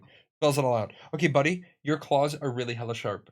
We have an appointment with the Clippers in the morning. You understand? You are hurting me. I'm also wearing thinner jean materials because I was down in Orlando and I should have put on the thick jeans. So Blackbeard. I doubt Blackbeard, but I'm sure there is gonna be a okay, come here. You little snot. And keep clawing me. I don't think there's gonna be Blackbeard, but there will be pirates. I will bet Summoners and Ashes of Creation will follow the road of Lineage 2 and will allow you to summon a tank summon or a support summon or a damage dealer. Would be interesting to see the implications of the second class on those summons or the skills for the summons, and maybe depending on the second class you choose, one of those types of summons will be stronger. Yes, that is basically how it's going to be. I think that's going to suck. Like I said, I think they need to go beyond trying to make this the spiritual successor for Lineage 2, and they need to think outside the box when it comes to Summoner. Summoner in Final Fantasy 11 is the best summoner, period, ever or ever. But yes, if you are a summoner tank, which is a Brood Warden, your summon will be able to tank. If you are a summoner, you're hurting me. If you are a summoner cleric, which is a necromancer, your summons will be able to heal. Summoner is the only class that can do everything, but it can only do everything by doing one thing at a time. So you can't tank, heal, and damage deal all in the same class. So Summoner plus Fighter, damage dealer. Summoner plus Tank, tank. Summoner plus Rogue, damage dealer. Summoner plus Ranger, ranged damage dealer. Summoner plus Mage, ranged or magic damage dealer. Summoner plus Summoner, no clue. Summoner plus Cleric, healer, but doesn't have to be. Can be a damage dealer. Kind of weird. Clerics don't have to be healers. They can be damage dealers. Summoner plus Bard, some sort of support. So, can you steal a pirate ship? No. No, you cannot.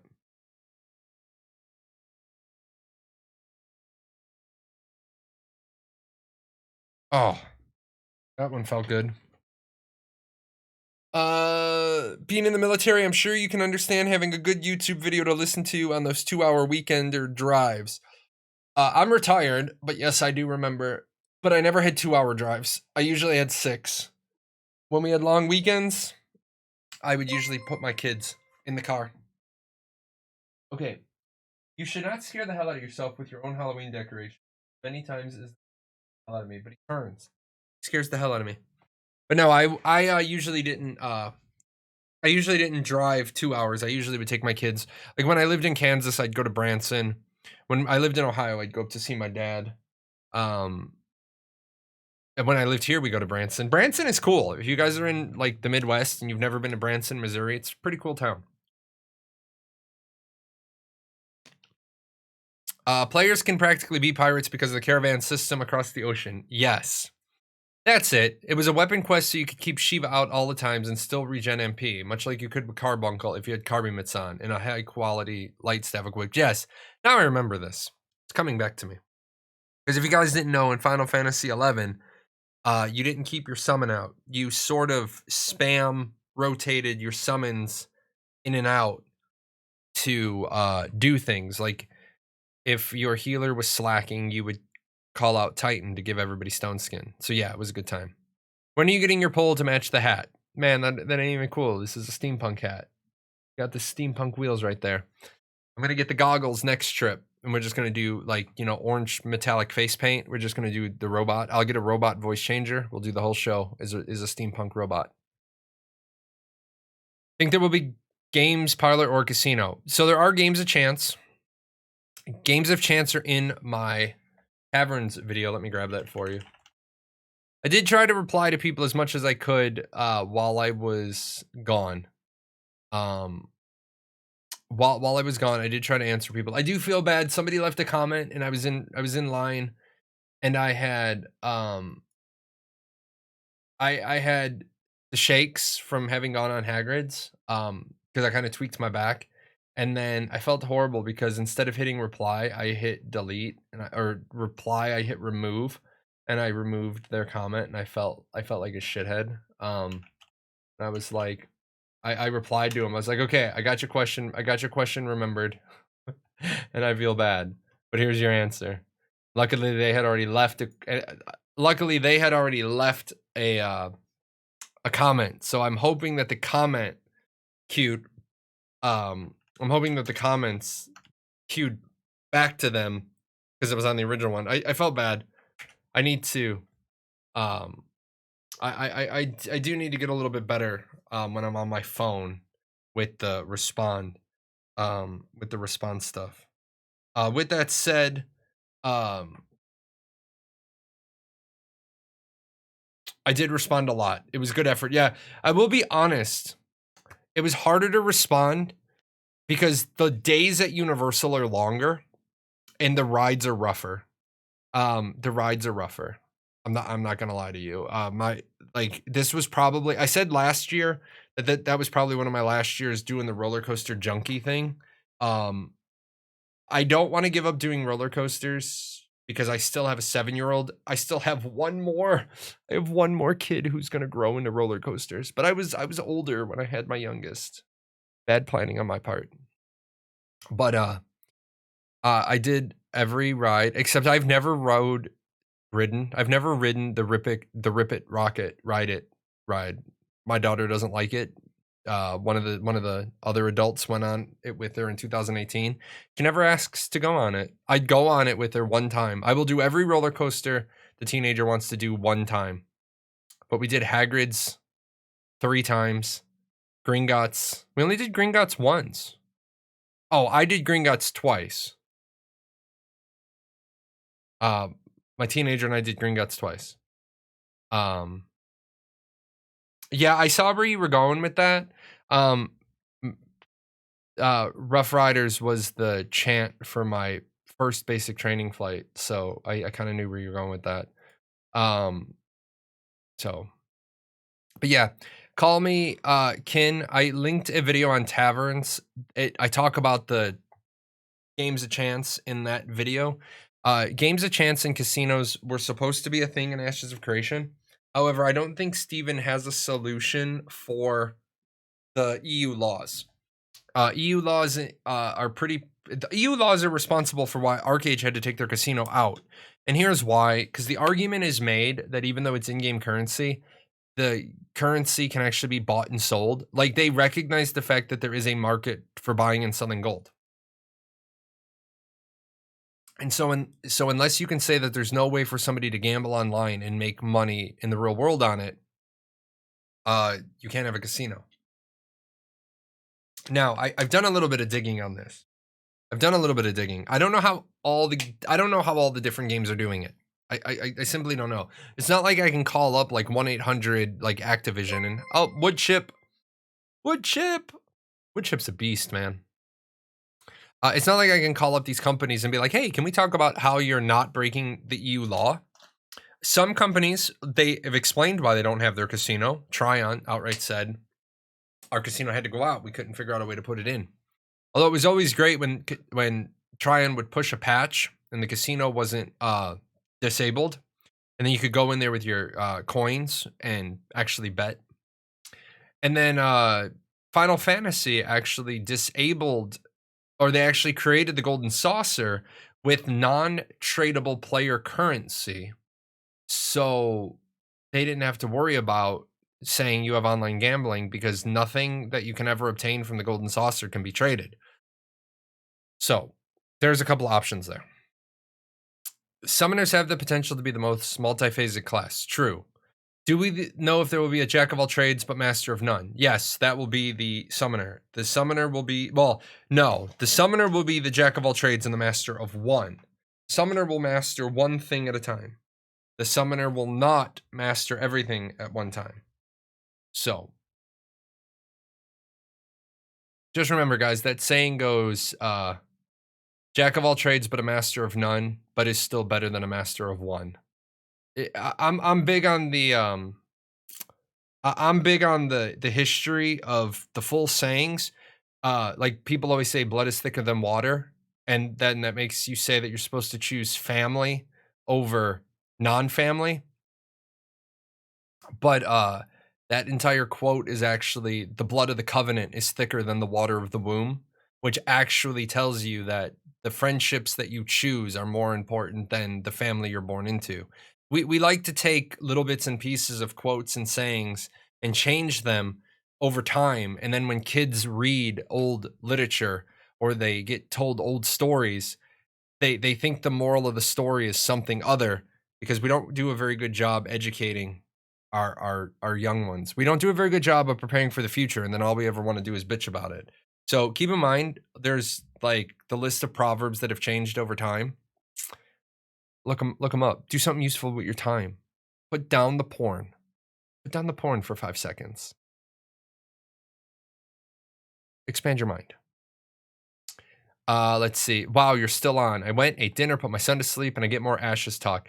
Yes, if you look down below the picture, I do 4 shows a week. I do 4-hour shows. So we are rolling into the last hour of the show. But I do Mondays, Wednesdays, Fridays, and Saturdays. And I rotate the time on a rolling clock. That way everybody gets a little bit of time. A little bit of time. Only takes you 5 seconds. Yeah, but that's 5 seconds including your cleanup time and the time it takes you to throw the sock. So, I mean, one pump chump. Anyway, talking about milking a cow. What's wrong with you people? Anyway.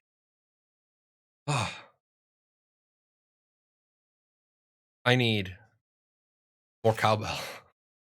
I need more caffeine, man. I need more caffeine. I had, you know what I didn't have? I didn't have, I had 2 root beers the whole time I was there. When I'm on vacation, I allow myself to have Barks root beer because I don't really like soda. I had to have a Sprite because one of the places I went, they didn't have like anything else I drink. So I was like, yeah, give me a Sprite. My stomach was kind of upset. The one that bothers me the most is the customer is always right, because the rest of that saying goes about what they want to buy.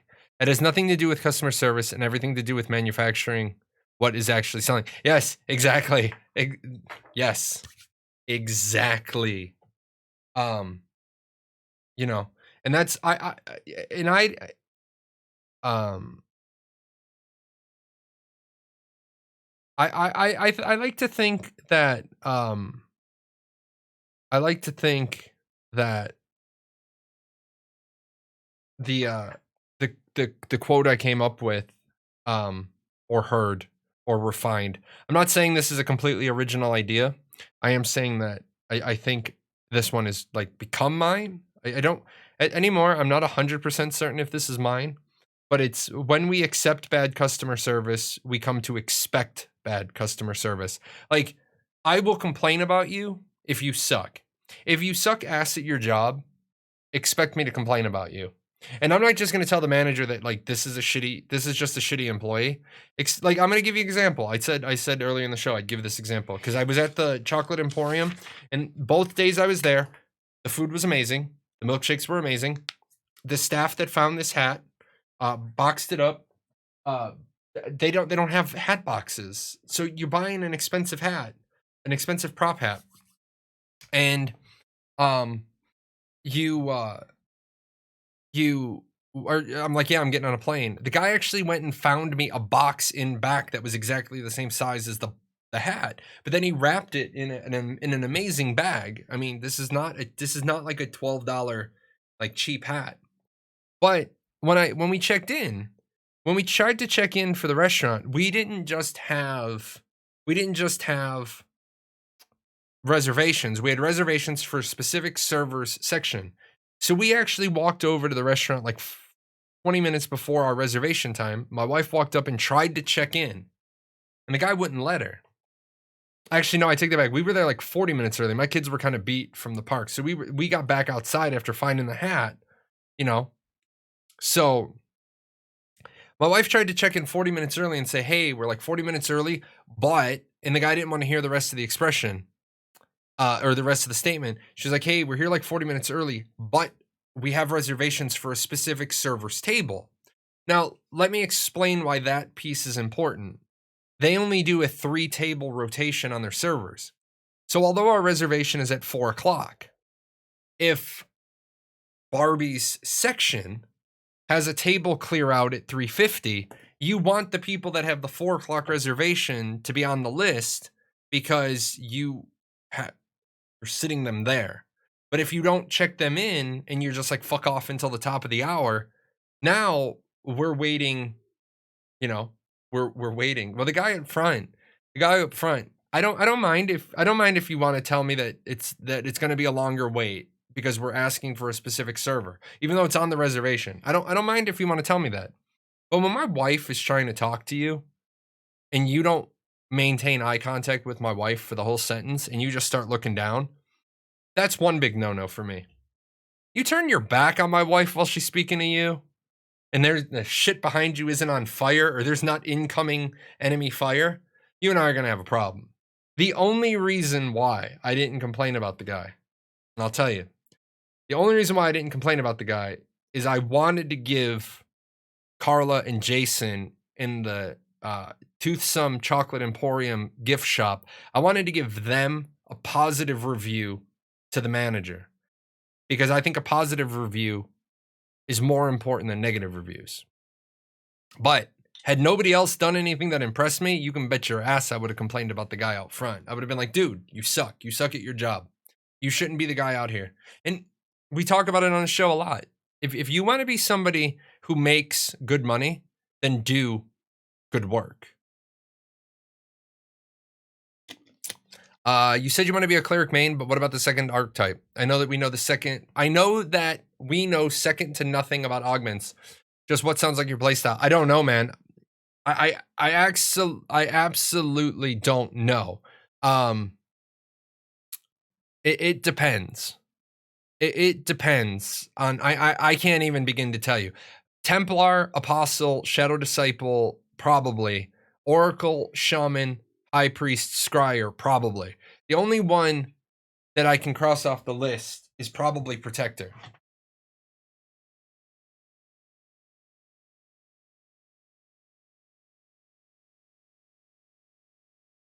Let's see. Do you want quest givers in AOC to treat your character like a chosen hero like in Dragonborn, or would you prefer that your character is viewed more humbly but still appreciated? We're not the hero of the story. This isn't Final Fantasy XI where everybody is the chosen hero and everybody has 7 other chosen heroes on speed dial, which was actually the funniest fucking Easter egg ever in that game. That was funny as shit. No, you are a person. You are treated as a heroic person, but not the heroic person. Really? You think you're the hero of this story? You do? I don't think they believe you. Yeah, I don't think you're the hero. Okay, you're the hero because he looks like he's gonna jump on. I have part of the cat cam.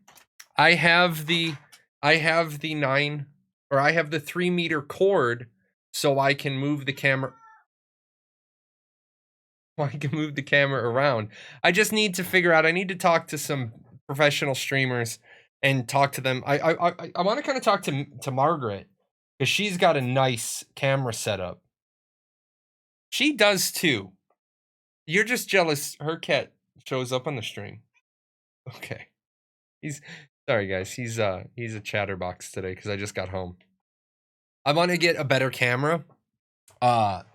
I want to get a better camera, and then I want to use this camera as like, I want to put it on like a little mobile stick so I can move it around.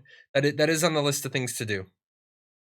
I did want to grab the person. I'm from the UK. I never tip unless the service is good. If they don't do their job properly, then they don't get it. Keep in mind, if you're from the UK and you come to America and you go to a table and you're not going to tip, don't ever try to go back to the same place because if they recognize you, they will fuck your shit up on purpose. American servers don't, unless they have a sign at the front that says the American servers are paid a wage. A lot of servers work for like $3.15 an hour or $2.75 an hour, depending on the state. I'm not saying that excuses bad service, but I'm just letting you know that those people are making less than minimum wage. Now, at the same time, I don't feel bad for them because I was a server. I don't know a single server I've ever met. Well, I guess now somebody brought it up on my last show, so I do want to say this. 20 years ago, three quarters of my tickets were still in cash.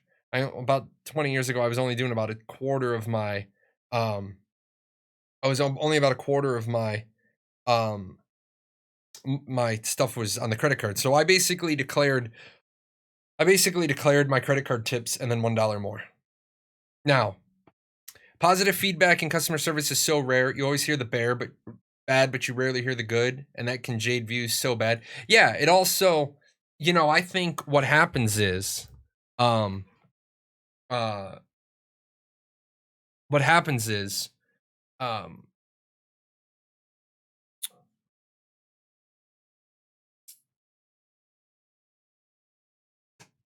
my brain. I moved the camera. Oh, what happens is people get jaded. All they ever do is complain, and then you're always pulling Bobby or Jimmy or Susie into the office yelling at them. But depending on what the job is, you get complaints about you, but you're just the girl up front or you're just the guy up front. And you're like, the fuck, what customer are you talking about? Like, I was a janitor. I told you guys, told you guys outright. I was a janitor. I had lots of jobs. I realized early on in my life, I did not like manual labor. I did not like physical labor. I did not like shitty jobs. And I remember the day. That I quit my janitor job. I was working in a clothing store, and this is what I hated. I didn't mind being a janitor. But when they needed me as a janitor, I was the janitor. But when they needed me in shoes, which was the most fucked up department in the store, I was in shoes. And then they'd get mad at me and they'd yell at me because they take me off of being a janitor for 2 hours in the middle of the day. And then all the trash cans and stuff would be overflowing, and they'd be like, well, why didn't you do the trash cans? I'm like, because you told me to stay in shoes until you got back to me. Well, one day I'm working in shoes. I'm not the janitor on duty. I was scheduled in shoes the whole day. All I know is that the assistant manager's son was the janitor of the day, and he was there till close, and he went on break, and it wasn't his scheduled break time. And they called me and they said, you need to go up, you need to clean the front bathroom. And I said, I'm not cleaning the front bathroom today. I'm in store clothes. I'm in khakis, I'm in a shirt, I'm in a tie. I'm not cleaning the bathrooms. And the manager's like, well, you're primary trained in janitor. I said, okay, well, whatever the kid's name was is here.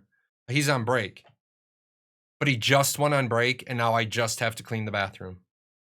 Well, you either do it or you lose your job. Well, obviously, I was working the shitty job. I needed the money. I walked in. I'm not even going to describe the story because I'm pretty sure that just describing the bathroom would get me a infraction on Twitch. All I have to say is that it was a white bathroom, and it was more like the walls were more this color. The walls were this color, and it was supposed to be white tile. I walked in. I took one look at the bathroom. And I walked right back out and I said, no, your nephew will be back at the end of his break. He is the janitor on duty. He can clean it. The assistant manager said, you clean it or you're fired. I'm like, go ahead, do it. Fire me. They fired me. Next morning, I went to unemployment. I filed unemployment. I told the unemployment lady what happened, and she said, you were fired for being asked to do things outside of your job description. I said, thanks. I'll go live on unemployment for a couple of weeks while I look for a better job. Somebody asked me, oh, wait, hold on. Can't get there yet. I'm so glad we won't be the hero because it's always awkward seeing 50 people at an NPC being told we are going to save the world. Yes, that's why Steven's not doing it.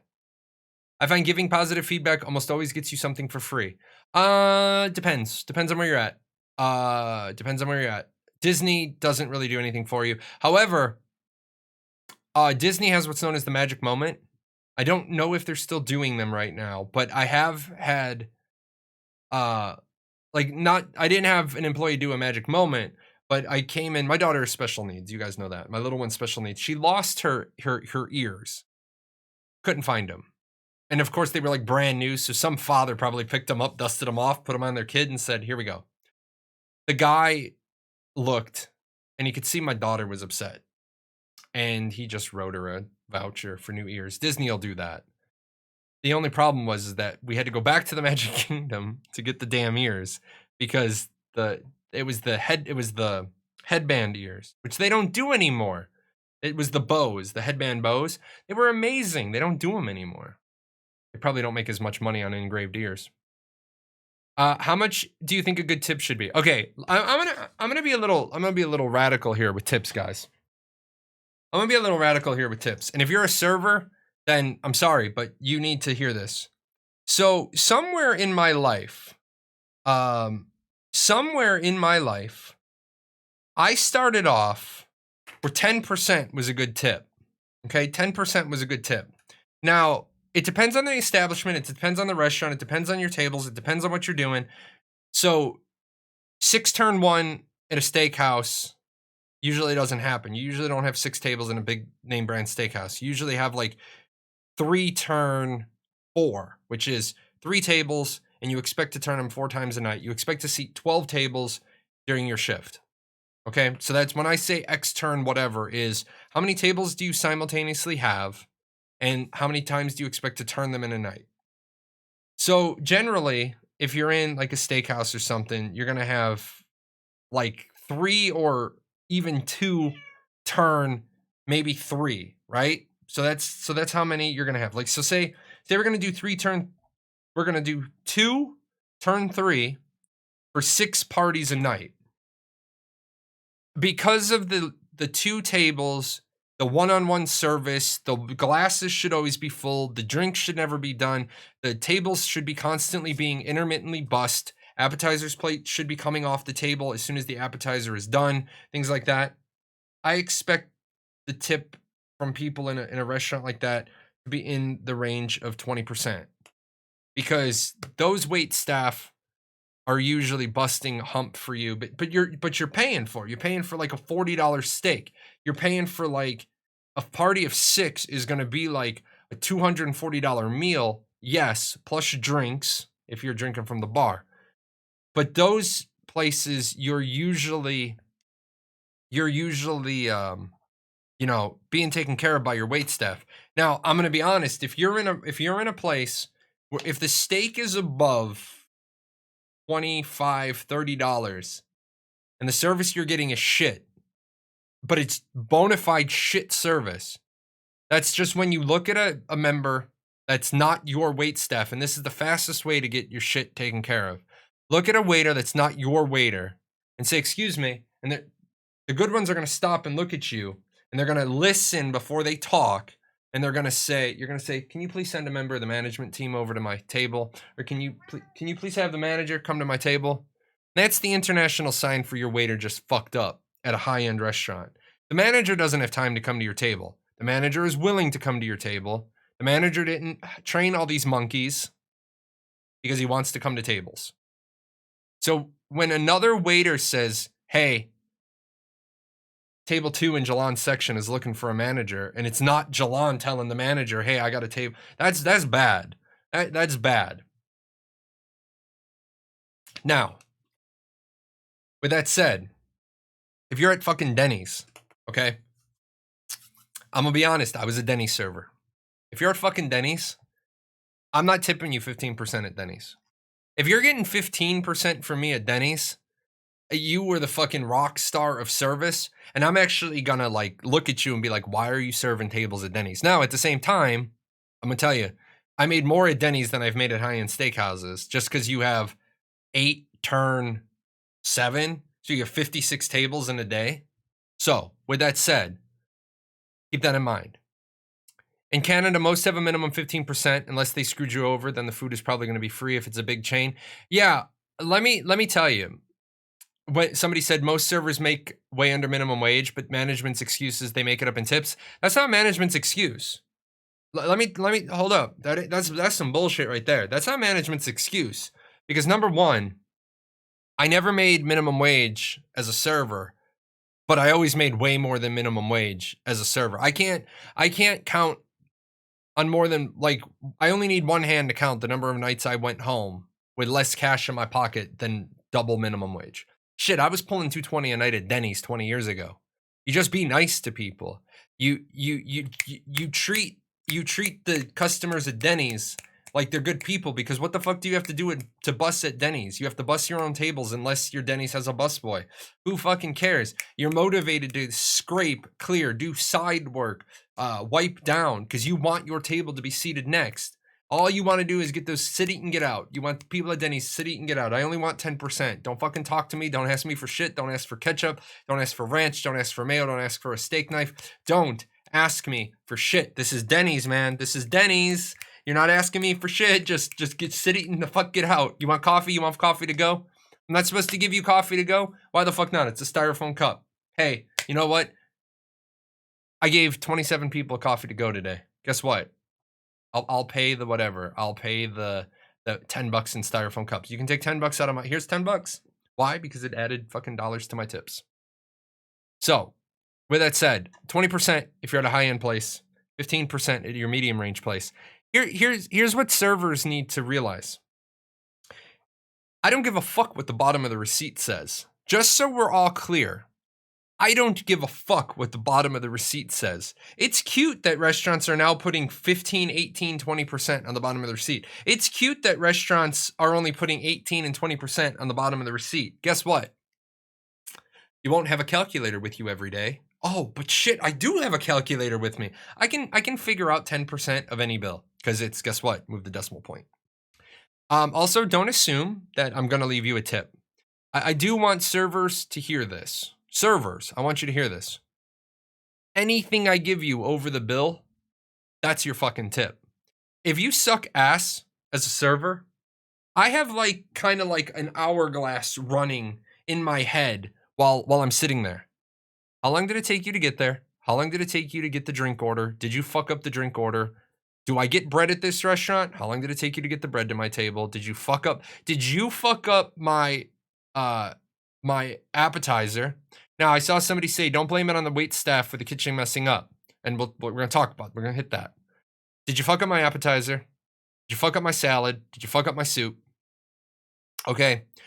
Is my glass been empty? How long has my glass been empty? Have I had to do the glasses in front of me empty to the international sign for do your fucking job and put my glass on the edge of the table? Because I shouldn't have to move my empty glass to the edge of the table to give you a visual clue you need to do a refill. But I will. How long has my glass been at the edge of the table? How many points, how much sand do you have left in your glass? Because if I get to the middle of my meal, and you're out of sand, hey, can you ask a member of the management team to come over to my table? And I just got a little notepad. I usually have like a piece of paper in my wallet, and I don't want to fucking bullshit the manager and say the service sucks. I want to say the service sucks because of this. Okay? So, with that said, the inverse is also true. If you're taking care of me, you smile at my daughter, you don't like this will cause your fucking tip to be $0. If my daughter is trying to communicate with you and you do this to my daughter, what does she want? That your tip's gone. My daughter's a fucking customer. She may be 7. She's special needs. She needs the practice talking to you. Guess what? If she stutters, if she freaks out, but if my daughter is speaking to you and what does she want? Fucking ask her. I don't know. Do your job. You can fuck up my order. We're gonna have a problem. You mistreat my daughter. But now don't blame the waiter for the kitchen messing up. Let's hit that one too, and then we're gonna get back to ashes for a few minutes. If your steak comes out and it looks like a charcoal briquette, that's the fucking waiter's fault that they brought it to your table. If the steak comes out and it looks like a steak, and if it looks like a steak and you cut into it and it's cooked wrong, that's not the waiter's fault. That's the kitchen's fault. The best way to get your steak fixed, number 1, cut through the middle of it. Always cut through the middle of your steak. That way, they have to cook you a new one, because they're not going to put 2 pieces of the steak back on the grill, because that ain't going to fly. Number 2, if it's cut wrong, again, excuse me, server, can you ask a member of the management team to come over? And you just look at the steak when the manager comes there and be like, hey, Does this look like an evenly cooked medium steak? The manager's gonna be like, no, it does not. But what I told you guys is when you come to accept for customer service, you come to expect it. I ain't buying no $30, $40 fucking steak in your steakhouse where you supposedly have a steak master in the back who can't fucking evenly cook a steak. If it's pink on one end and it's brown on the other, I then send that shit back. My wife couldn't believe I've sent $40 steaks back to the kitchen. I don't give a shit. I've sent $40 steaks back to the kitchen and said to the manager, "Fuck it, take it off my bill. I'm gonna get a burger on my way out the door." I don't give a shit. Manager's like, "Excuse me? Yeah. Is this steak cooked right? Yes or no?" No. Well, my whole table's gonna be done eating before you get another steak out to me. Fuck it. No. Just take it off the bill. Well, the manager's gonna hate you for that. And that's not my problem. Talk to the manager. I've said that to a manager once, and the manager said, "You know what, sir? You're absolutely right. I'm going to take it off your bill. I'm going to have it all boxed up and ready to go. I apologize. I understand you want to get out of here. Your family's going to be done eating. Your steak's going to be on the house." Cool. Excellent. I'll be back. Walked in the next time. I said, "Hey, do you remember me?" The manager's like, "Yes. You're the guy with the messed up steak." Hey, I don't want to be in that server section. Who's cooking today? Also, it was great when a server dropped the most expensive dropped. When I say dropped, I mean they forgot to put in the most expensive plate on the table's order, and I started to complain to her, and she actually said, "Oh no, you're not going to complain to me." Everybody around her looked and was like, "The fuck?" The manager walked over. I said, "Hey, we got to have this conversation. Let's go have it in the bar area because I don't want to disrupt all these other people having dinner." And he just kind of like, "Oh shit." Let's see. Good service deserves good tips. Absolutely. My girlfriend needed a wheelchair for her knee, and it took them so long to find one for her, they gave us a bunch of free passes to redeem at any time. Nice. I work for a phone company's customer service line, and if you are escalating but aren't screaming in our ear the entire time, we will find a way to help you. Too long didn't read. Don't be a dick bitch when escalating because more than likely that person didn't cause whichever you're escalating for. Is Nebula will tell you, and I will tell you, if you guys want to get better customer service when you have to call in to whatever 1-800 number is, don't call up and don't start screaming. This is the line I use, and it always gets me what I need. I mean, it didn't get me what I needed exactly last Wednesday, but when I called back a second time, it got me what I needed. Hey, look, my name is Jay. I'm one of your customers. I've been your customer for 8 years. I know my problem isn't your fault, but I'm wondering if you know how to fix it. Keep your voice level. Don't scream. Because guess what? Raising your voice doesn't mean shit. Because when they transfer your call, a lot of times when they say, "Can you just wait on hold for 1 moment while I get a supervisor for you?" They put you on hold. They press the little button that gets a supervisor, and they say, "Yeah, there's a dickbag on 6 that wants to talk to a supervisor." Guess what? As soon as that person picks up the phone, they've already been told you're a dickbag. Don't think that the bosses don't care about the people below them. Also realize, at some customer service places, the boss isn't the boss. The boss is just a lateral transfer to a different customer service representative, and they're just going to try to help you. Don't be a dickbag. Just don't be a dickbag.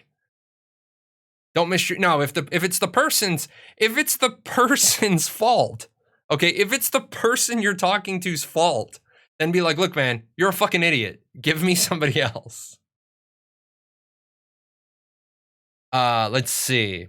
Alpha 1 is closed. You cannot you cannot get Alpha 1 right now. They may reopen Alpha 1 sales in the future. When we went to Florida last time, we tipped the server $40 on our bill, our entire table, because that's 15% as we were used to in Canada. She started crying. We were so shocked. Shit, man, I don't know what the fuck I tipped I don't know what I tipped Barbie the other night. Shit, I think I tipped Barbie 30% because, again, I'm going to tell you about this person at Chocolate Emporium because it's such a great fucking place to go to. If you go to Universal Studios, make a reservation at the Chocolate Emporium. Make a reservation. Did I say make a reservation? Because I'm saying make a reservation because you want that reservation. My daughter likes ice cream. Imagine that. A special needs kid likes ice cream. They have sour cream ice cream for the key lime pie milkshakes and the cheesecake milkshakes. My daughter's never had sour cream ice cream before. Barbie took the time to go and get a little dish of just a little tiny dish of sour cream ice cream so my daughter could taste it. She also, we got our milkshakes to go at the end of dinner. She got a little Rice Krispie treat. My daughter didn't like her milkshake, but it had a Rice Krispie treat on the top. But we had to go, and it's hot out. Barbie went and got a little box from my daughter's Rice Krispie treat so she could have a treat at the hotel. 30%. There you go. Every 30%. Let's see. I used to be an expediter. It's definitely ours and the server's fault if we let shitty product go out, regardless if we tell them to cook it 8 times. Yes, I agree. But what it's not your fault is if if the expediter lets a piece of steak go out that looks like a charcoal briquette and it was ordered medium, that's bad. But if the expediter lets what looks like a medium done steak go out and you've got a layer of pink on one side and a layer of medium well to well on the other side because the steak wasn't flipped in time or was cooked too long on one side, there's no way the expediter can know that. You always know you're in a good steakhouse if when they bring you your steaks, if the server's not the person bringing the food, that's good sign number 1. But the good sign number 2 is when it's not the server bringing the food, it's expediters, it's delivery staff, because then they have an expediter sitting there looking at the food coming off the line. The servers are taking care of your needs, and there's house goblins or house elves bringing the food to the table. That's a great sign. But then the server comes up right behind them and says, "Oh, I see all your food made it out. Would you all like to cut into your steak to make sure it is cooked to your preference?" That's a good place. I have an issue I'm currently dealing with. Bought a car on an online car company. Won't say the name since it's still in progress. Perfectly fair. The entire experience was awesome until we waited for the registration and plates in the mail. We've been waiting 3 months and called 8 times and had to keep giving them our insurance. Still waiting. Next call won't be fun. I've heard about the online car companies, and here's my question. Why the hell don't they have the registration in the glove box? Why don't they have the registration available for pickup? Just saying. I always use the "I'm very disappointed in my service" when I talk to supervisors. Usually works every time. You can do that. I don't. I choose not to use the "I'm very disappointed" because I'm gonna be honest. I do sometimes tell the supervisors, "Look, man, I'm not trying to play games with you. This isn't your problem. I'm just trying to get it fixed. I know you didn't do it." Like Verizon. I called Verizon. I was like, "Okay, guys, I know this isn't your problem, but my plan changed again, and I didn't authorize a change in my plan, and I have a legacy account."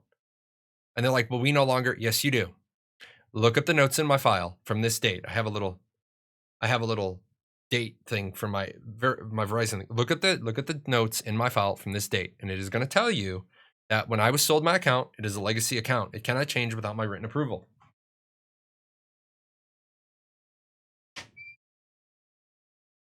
Owen? One in, one out. So Verizon is always like, "Well, we'd like to move you to this." I'm like, "I don't want to talk about moving my plan today."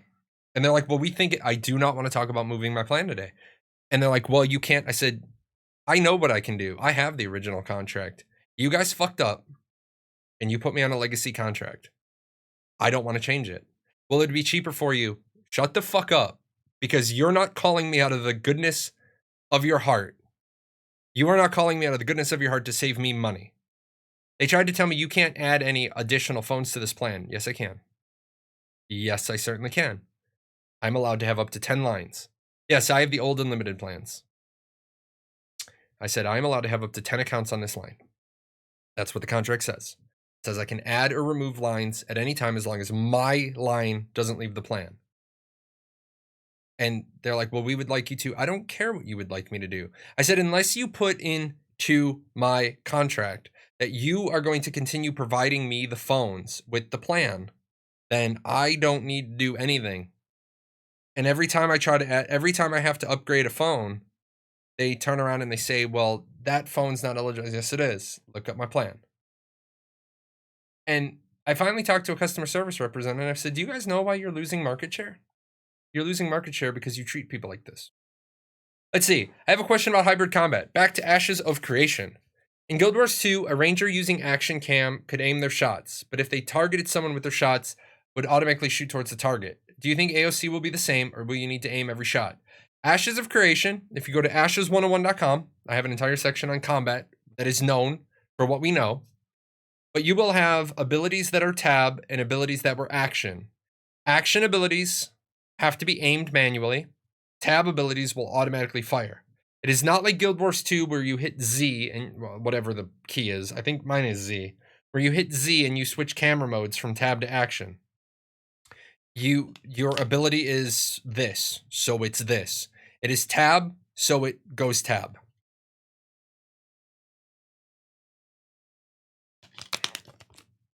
Go straight talk? No. No.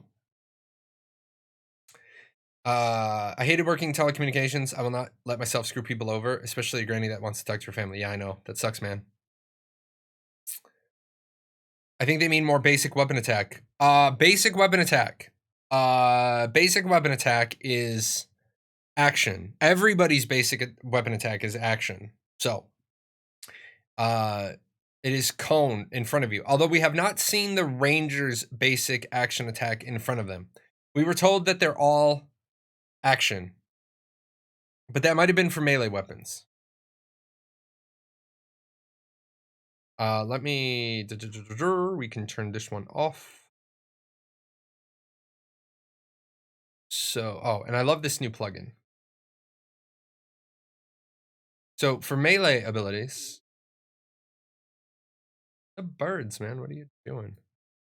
So melee abilities are frontal arc. I would assume bows would be similar to Apox as well. Does mage have a melee attack? Every weapon has a melee attack. Well, every melee weapon has a melee attack. Rangers have an ability called swipe, which is a melee attack with their bow. Mages don't have to use a wand. Every class can use every weapon. If you guys are new to Ashes, let me remind you, if you're new to Ashes, you should be signing up for Ashes of Creation using my referral link. It does help me out. I do get a kickback. But oh shit, we're about to forget to do something. With that said, I do use the money that I get to do giveaways. Speaking of, guys, to do a giveaway. You guys got me talking about tips and everything. I gotta do. Oh, you know what I didn't do? I apologize, guys. Give me uno momento. Insights to my channel, and we have made how much? Oh, good lord, it's a lot of money. Let me math that out because I already used 100 of that. 1 second, guys. I must math. So 1176 times 0.7. That minus 100 of that. So minus. Yeah, we're good. Okay. So the way I do my giveaways, guys, just so we're all clear, so it's all fair. You messaged me on Discord. You may have. My Discord is closed. I was running. My computer is leaking RAM. I have to make sure there's not a new updated OBS. Something happened. Something happened with my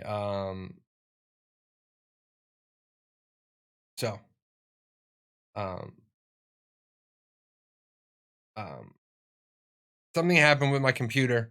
I did the last OBS update. So could you shush? Very loud, very purry. I appreciate that, Nebula. So what happened to the birthday box? The birthday box is right here. Right here.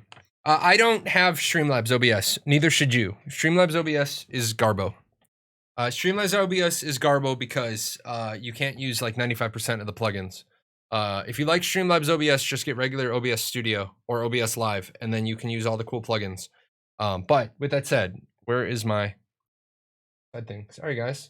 We were having so much fun, right? We just started going. Side, Michelle, I gotta do this. And let me set this up. And let me do. We're gonna do.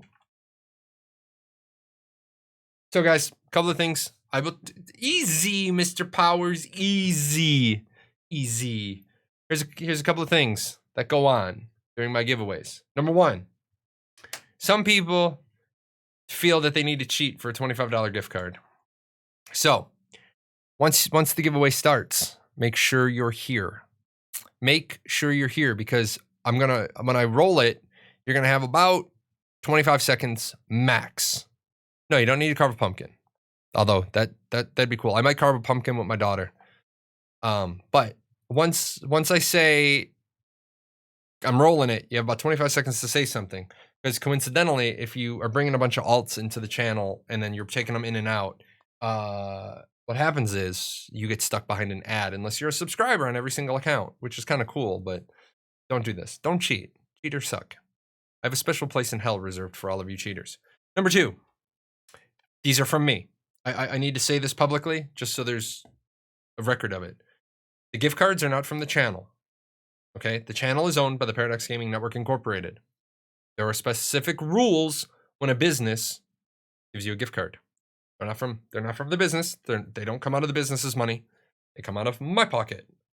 My pocket. This thing right here, full of all these dollar bill things of dead presidents. So I give you the gift card. So that way I don't give a shit what your real name is. I don't want your social security number. I'm not going to track you for tax purposes. It's a gift. It's a gift from one friend to another because we're all friends here, right? Just keep all that in mind. I'm not giving it. The business isn't giving it away. I'm allowed to give away whatever I want as a human being. As long as I don't give you too much, like 15K, and I don't love you that much. So, with that said, if it's an Amazon gift card, I will do that before the end of the show. I'm gonna pop out here to the talking screen. If it's an Amazon gift card, oh, Jack, you're looking sexy back there, buddy. And this guy, trying to steal my soul. He's actually trying to steal. Hold that for you. Can't hold the envelope. This is me getting this. Oh, I could probably tape your hands though. He could hold that. Okay, so if it's an Amazon gift card, I will give that to you before the end of the show. The hat looks dapper. Thank you. I really like it. Oh, it's on this side. I really like it. Steamworks. Boom. The Saboteur. Anyway, if it's an Amazon gift card, I'll give that to you before the end of the show. If it is a Steam gift card, you need to friend me on Steam, and then I will hopefully be able to give it to you on Wednesday. It takes about 48 hours to unlock if it's during the week. It is a nice hat. And where's my little thing? I wanted to. Guys, I'm sorry. My show today is so discombobulated. It is a responsibly grown and beautifully made hat. They do not engage in any animal cruelty. Our labels are recycled plastic bottles, and we pay extra for non-toxic adhesive glues in production. We no longer use plastic connectors to attach our hand tags. We use a biodegradable string instead. All of our hand tags are printed in paper in the US and from 100% recycled paper. Connor, handmade hats. Responsibly grown, beautifully made is the core. Oh, you know what we'll do? We're gonna do a couple of things. First of all, if you want to enter this giveaway, your keyword for the giveaway, keyword is welcome home, because I'm welcoming home. Quick, the use any weapon thing for people. Yes, every class can use every weapon. There are no lockouts for weapons. So, easy. Easy. Responsibly grown, beautifully made is the core of the Connor Hats ethos. Our slogan means a lot more than just making some high-quality hat from organic cotton or some other eco material. It begs us to keep asking the hard questions about every strata of our business model and to seek out solutions to lighten our social and environmental footprint, even if there aren't precedent solutions in the quirky world of hat making. That's kind of cool. Somebody subscribed with Prime. Thank you. Taking money out of Bezos's pocket. Technically, you are. Because if you have Prime, and I'm going to shamelessly shill, if you have Amazon Prime, you have Twitch Gaming for free. You can also get Twitch games for free for 1 month. Remember, if I do make Twitch partner, we are going to do a Deadpool and Deadpool 2 movie night. Deadpool? How about Deadpool 2 movie night? So, with that said, I'm going to give you guys minutes until I have been live for 3 hours and 52 minutes. So you have 1 minute starting now. Everybody panic. You have exactly 1 minute. If you did welcome home as 2 words, that's not going to help you. It needs to be welcome home as 1 word. It's going to be a $25 gift card. So that guy, what's that guy? Splaticus? Splaticus, you need to say that again, but you need to make it welcome home all together. Spaces. Should I just help him out? Oh, you did both? Okay. Good job. Perfect. Oh, there you are. So, panic and run, guys. You got about 25 seconds to get that welcome home in there. $25 gift card from Amazon or Steam. Steam is going to take probably 2 days. Probably will be 2 days. Wow, that camera is looking crisp and nice. I'm still looking pale, though. Where we at? We are at 8 seconds. Oh, no, panic. And we got 5, 4, 3, 2, 1. Roll it. Is Nebula? Would you like an Amazon gift card or would you like a Steam gift card? Say something in chat. Is Nebula? Say something in chat. Are you here? Did you leave us? Did he leave us? Is Nebula? Steam. Perfect. Since I happen to have you up in Discord anyway, I'm going to give you a $25 gift card. I can't. I did find out, just so we're all clear, guys, I did find out that it will work fine, the Steam gift cards, the other way, except then people are going to like lie and cheat and steal and say, I didn't get it. Actually, why is my brain telling me you're on my friend list already? Have you won a gift card from me in the past? Bing, bing, bing. I'm not in Family View. I hate Steam. Friends. Why are my friends? I am signed out of friends in chat. I want to be signed in friends in chat. I hate this thing. I really do. Oh, offline. Don't remember. No, you haven't won one from me. Okay. Add me on Steam. And once you add me on Steam, PM me back on Discord and let me know what your name is so I know what to add on this book. There is that. Wow. I'm not going to say, are we cool if I don't say your, yeah, I'm not even going to broach your name with a 10-foot pole on Steam. I usually don't ever say people's Steam names, but yeah. So he's won. On Wednesday, I should be giving that away. With that said, guys, we're going to pop back in here because I'm not going to shortchange you. Because some other shows would shortchange you by 9 minutes. But I am not going to shortchange you. Maybe get a light that's more yellow hued as your background. No, man, it's Halloween. We got to have blood red because we got to have it. You want yellow? We can do yellow. We can do yellow. Usually we do blue. We can do green. We can do red. We can do pink. I got 2 pinks. Kind of a gray. Squirrel? Football?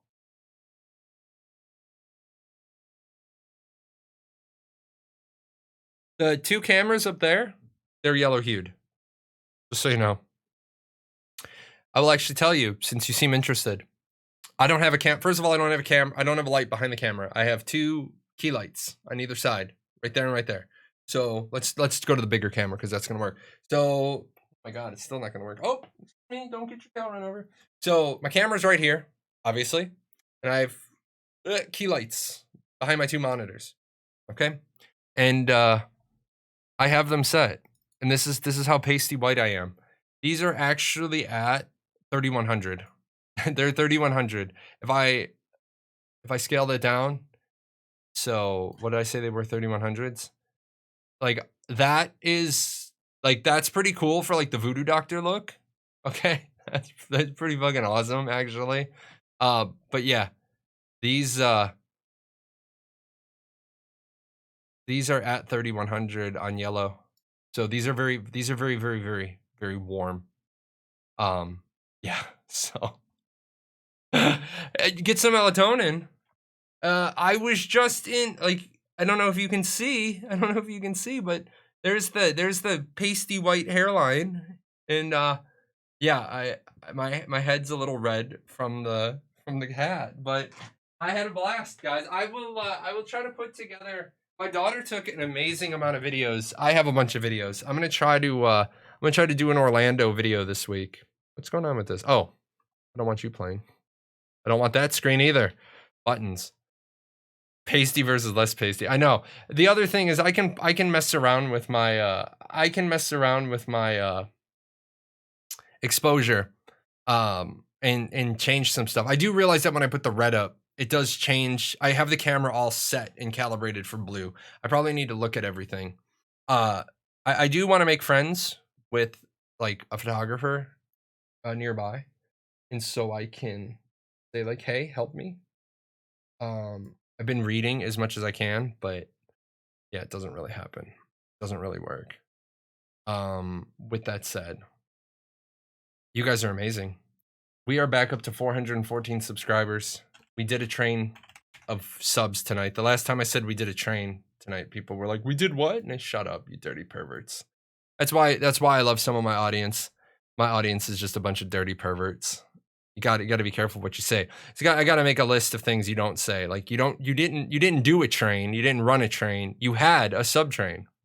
Yeah, Embertech went crazy. Everybody just keep in mind, Embertech gave out 68 subs this month.